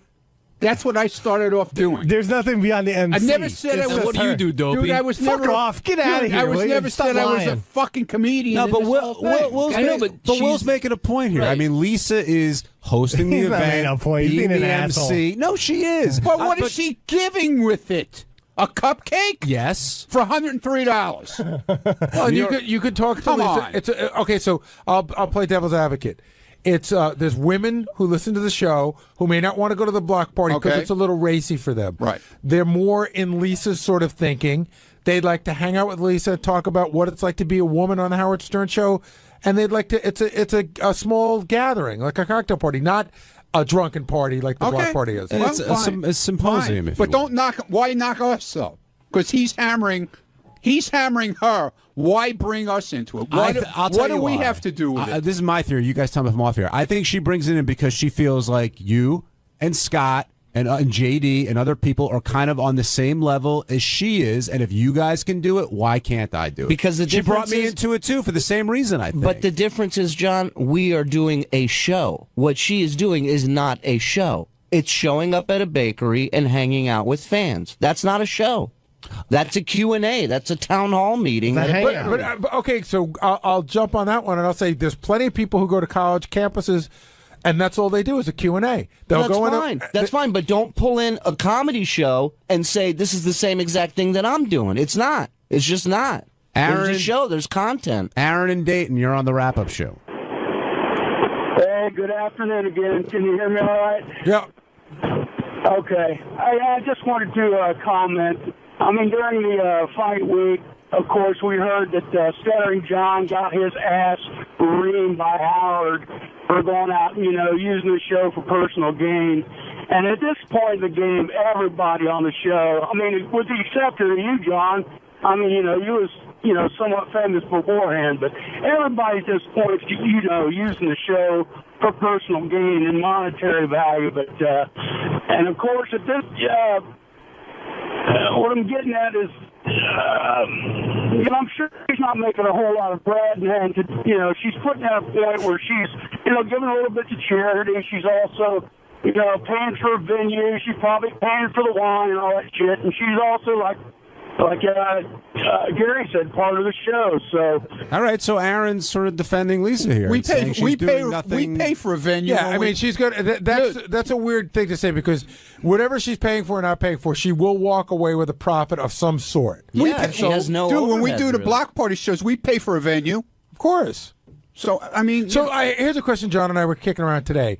If Lisa said, I'm going to be at the coffee shop, for $100 you can come and you get a cupcake and everything, and I'm going to play the violin for an hour. Okay. Would that change your perception of what she's doing? That's a concert. That's a concert. Absolutely. At least she's doing something other than having, 30 people show up and then just sit around and schmooze with them. Anthony, you're on the wrap-up show. Hey, what's going on? I'm a big Shuli fan. I mean, I'm a stand-up comedian. I moved out here to PA from California, and just the transition there. But she's promoting the show because she is bringing. She's using the Stern Show as saying, I'm bringing the female listeners and trying to make money off that. Because the block party is just completely different from what she's trying to do. She doesn't have an act. So she's using the show to get the female listeners out there to make money. I mean, she's got to rent a car. But why is that wrong? I'm just going to play devil's advocate. Why, if you could say that Shuli and Ronnie are using the show to get male listeners to come out and see male-based humor, even though there's a lot of women there as well. So if Lisa feels she's going to talk to female listeners, why is that wrong? But why does she have to make money of it? If she started to support the show and want a gig, she should be able to be like, hey, I'm Lisa G. Come, get listeners to be more attracted to her, not because I need to make some money. Why should the guys from the block party make money? Shouldn't they just be, Shuli's a comedian, shouldn't he because be out there for the joy of making people laugh? Also, would it matter to you? I pay money to go see the block party. I pay money to go see the block party. I was up in Canada, and I saw the block party. It was fucking awesome. It was fun. But Anthony, people don't have to spend money to go to Lisa's event. They just won't go. Right. The reason I wanted to pick up his call is because he said Lisa's scamming people. And I think that's a poor choice of words because I think Lisa's being very upfront about what she's doing. I don't think there's any scam involved. Well, you know what? We should get Jason down here because he said that he feels like she's scamming people big time. But she's being very upfront about it. I mean, I don't think anybody who pays can't walk away surprised with what they're getting. What were you going to say, Benji? Well, would it matter? As I said before, I don't think there's anything wrong. And I think Lisa could say she's putting on an event in a different kind of way, but she's still putting on an event. I don't think there's anything wrong with that, except I felt she was being very hypocritical towards when she was criticizing me. But would you guys say it's any different if, let's say, this cupcake place hired her for an appearance and they paid her? I think that's different because you're not taking money from the listeners. Right. That's a huge difference right there. In other words, the Cupcake Place paid her. She goes there. Listeners can come for free and meet Lisa. And I think you sort of get the same result, but you're not taking money from the listeners. And I don't think the event itself rubbed people the wrong way. I think the price she came up with, I think might have rubbed a few people the wrong way. And the word I keep hearing too from some people is that there seems to be a sense of entitlement, but I'm not sure for what. Like Lisa's entitled to make money off the show, or I'm not sure what people think Lisa's entitled to do. But Jason's here. And Jason, we were just talking about how there was a caller on the line who said he felt that Lisa was scamming people. And I said, well, she's definitely not. That's a poor choice of words. She's being very upfront about what she's doing, but you say she's scamming. So, well, I wouldn't use scamming means like, yeah, she's lying to somebody. I think she's exploiting. I think she's ripping off. I think that she is. We have a fan base that will pay money to be part of the show. Like going to see 𝗛ci𝘄𝗿𝗿's thing. Now, you could say, first of all, I don't even like the fact that their show has been lumped in with this Lisa G thing. They are so two totally separate things, I think it's unfair to them to even lump it in. Lisa made a name for herself from this show in the last 10 years, 5 years, on this show. 7 years. 7 years. But Lisa will tell you that she was been in New York radio for 23 years before this. Yes, but she is not going on other radio shows to promote this. She's promoting Lisa G, as far as I know, from the Howard Stern show, to go and sit and pay money and see her. To me, that is using the goodwill that Howard has built up with the fan base and is exploiting that. And Howard, who is our boss, can put his name on anything and sell it and make money on it. Stephen King could put his name on any piece of crap book and sell it and make money off it. But they have integrity, and they care more about their fans than Lisa does. So why is this getting under your skin so much, Jace? Because you were like fuming back Because there. I know this is going to sound corny, but I love our fans. Like, I really do. I was one of them, and I know how easy it is if you wanted to.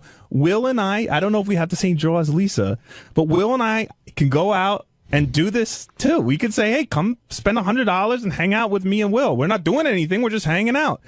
I personally think it's disgusting to do something like that. You and Will? I don't want to speak for you, Will. Actually, I'll be at Belmont on Saturday. If you want to buy me free beers, I'm more than open to that. All right. I think she hasn't earned the right to do what she's doing. I think that she's doing something that, despite people comparing it to the block party and other events, that isn't even in the same league as those things. And quite frankly, I'm surprised by a lot of what Howard's let go over the years compared to where he was 10, 15 years ago. Chuck, you're on the wrap-up show. How's it going, John? Hey, Chuck, it's JD's dad. Chuck, who wants to chime in? Was this about the Facebook thing, or is this about the Lisa G thing? He wants the exact address to Facebook. I won't stay on too long. First, I enjoyed your show on the fast food mania thing the other day. That was great. Thank you. Thanks for. I appreciate someone in the Harmeyer family watching the show. Thank you.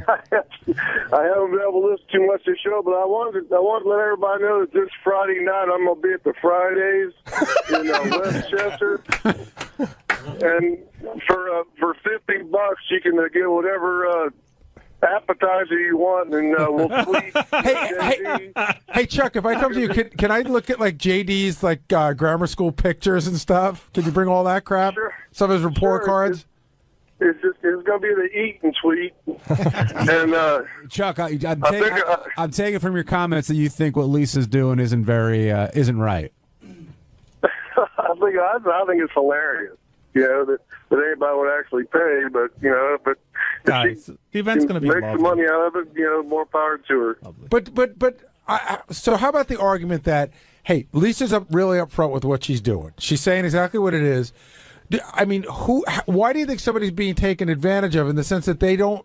Somebody says, hey, I want to meet Lisa G. I'm willing to pay that kind of money. You're taking advantages of people's passion to this show that she had, of course, a part of in it because she works here and contributes to the show.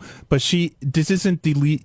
This is. But you're not using going to our meet. fan You're base. not going to meet Howard. That's a given. But someone could think that there's one person closer to Howard, and it doesn't somehow matter. they'll work themselves in. You've been with the show since the very beginning. Again, I just remember, and I'm a crazy fan. I admit it. I was a crazy fan, just like half the people who have been hired here. And I would have paid untold amount of money to meet you or to meet. Or I would have waited in line, or got excited to meet High Pitch Eric. And yes, at the end of the day, there's really no one to blame but the person partying with their money who chooses to go to this thing. But she is putting the minimal amount of effort into it. Like even what you were describing, the Chuck stat. If he brought pictures of JD, that's already providing more content than Lisa G is providing. And the report card's an extra. Steve and I were joking the other day, Always. like, oh, maybe we should sell tickets to us arguing about TV shows. We argue about TV shows all the time. Again, that's still providing more content than what Lisa G appears to be providing at this stupid thing where she is telling our fans asking our fans to pay money to meet me. She's being very upfront. 10% of the net is going to charity, and that's very generous of her. But I just think it's exploitative. I think it's as exploitative as if Howard started putting out junk with his name on it. Chuck, I gotta let you go because a bunch of people on the horn. Anything else you want to say? Give me the horn. No. Give me the horn. I enjoy the show. Have a good day. Thanks, Chuck. Go check out the Pirates take on the Reds. Ralph Cirella, you're on the wrap-up show. Hey, now. Hi, Ralphie. This is all very muddy. I mean, if you're allowed for one, you have to allow for all. I mean, whether it's money for a cupcake or money to see a train wreck, it's what people want to pay. And I don't see why Lisa is being, who's Jason to decide what her appearing somewhere is worth to somebody. Well, Ralph, the reason why this whole thing started is because Howard says it bothers him and he doesn't know why. So you're pretty close to Howard. Why do you think it bothers him? Well, I listen, I know what Jason's saying in the sense of like, hey, she's not doing much. She's just coming there and showing up. But you know what? That's what an evening with Bill Cosby. Bill Cosby just shows up. Maybe people want to go there for Lisa's personality. Maybe she's going to give recipes. I don't know what the fuck she's going to do there, but I don't know how that's any different than the block party. But you don't know how that's different than the block party. Hold on. No, I don't. We'll explain that in a second. But all that being said, Ralph, Gary's question is a good one. Like, why does this get under Howard's skin versus the block party, versus the TV shows, versus Benji's song, Bill versus Cosby. all the other stuff? Why do you think this is irking Howard? Because this isn't, but maybe because the block party is such a train wreck that it provides content on the show. Ronnie goes out there and acts like an idiot, and then you've got tape of it, and Howard TV is filming it, and it provides content for the Howard Stern show. But I think it just sends signals to you can't allow one and not allow the other. Like, who are you guys to sit there and decide? Like, okay, well, first of all, we don't. Howard does. Yeah, but Ralph, wouldn't you agree that? And I was going to get into this a little bit, but you brought it up. Wouldn't you say on this show there's different rules for different people? Absolutely, yeah. So then when you say you have to allow for one, you have to allow for another, really, Howard's running a monarchy. He has to allow for whatever he wants. Yeah, I mean, Artie used to get away with crap that none of us could get away with. That's right. And because he was Artie. Yeah, and that worked out really well. Well, I'm just saying that's what happens under that. Anybody could do whatever anybody wants rule. What Artie was allowed to get away with business-wise had nothing to do with what happened No, here. he got away with a ton of stuff here that we got. If I slept in the office as much as he slept on the air, I don't think I would have been treated with the same kid gloves. Absolutely, because you're not as funny as Artie. No, I'm not. Right. The people are treated differently here. Yeah. And that just doesn't work well. It just sends out a bad message to everybody. But again, I fundamentally disagree with you. I think Ronnie's block party does skirt the line of what Howard used to be angry about in the day when John and Gary tried to go out to do stuff and Howard didn't want it to become the traveling Howard Stern show. And I do think it comes up against that line. But at the end of the day, they're promoting their comedy show. People are buying tickets to their comedy show. I don't know. To me, it's completely different than having a lovely chat with coffee. I will agree that it's different. I don't know if it's completely different. I mean, I think what bothers you is Lisa's looking for a way to make money. Ralph, would you buy a ticket to just see JD and Ronnie but no comedy? I wouldn't even do that. Me, Gary. Last question: is Howard going to put an end to all this stuff? It's getting to be rubbing up against that area. Hard to say. On Wednesday's wrap-up show, there was a lot of talk about Sal, shockingly, screwing up a game again.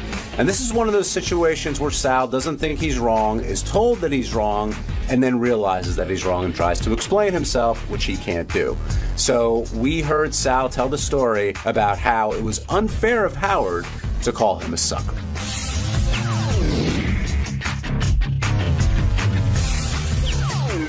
Now joining us on the wrap-up show, the great Sal Governale, who said, Howard, you're a sucker at least 20 times today. Actually, Sal, you refused to say it. That's right. Those were the drops being played, but... Why won't you repeat? Why wouldn't I say it? Yeah, repeat after Howard. Because I wouldn't. It wasn't true.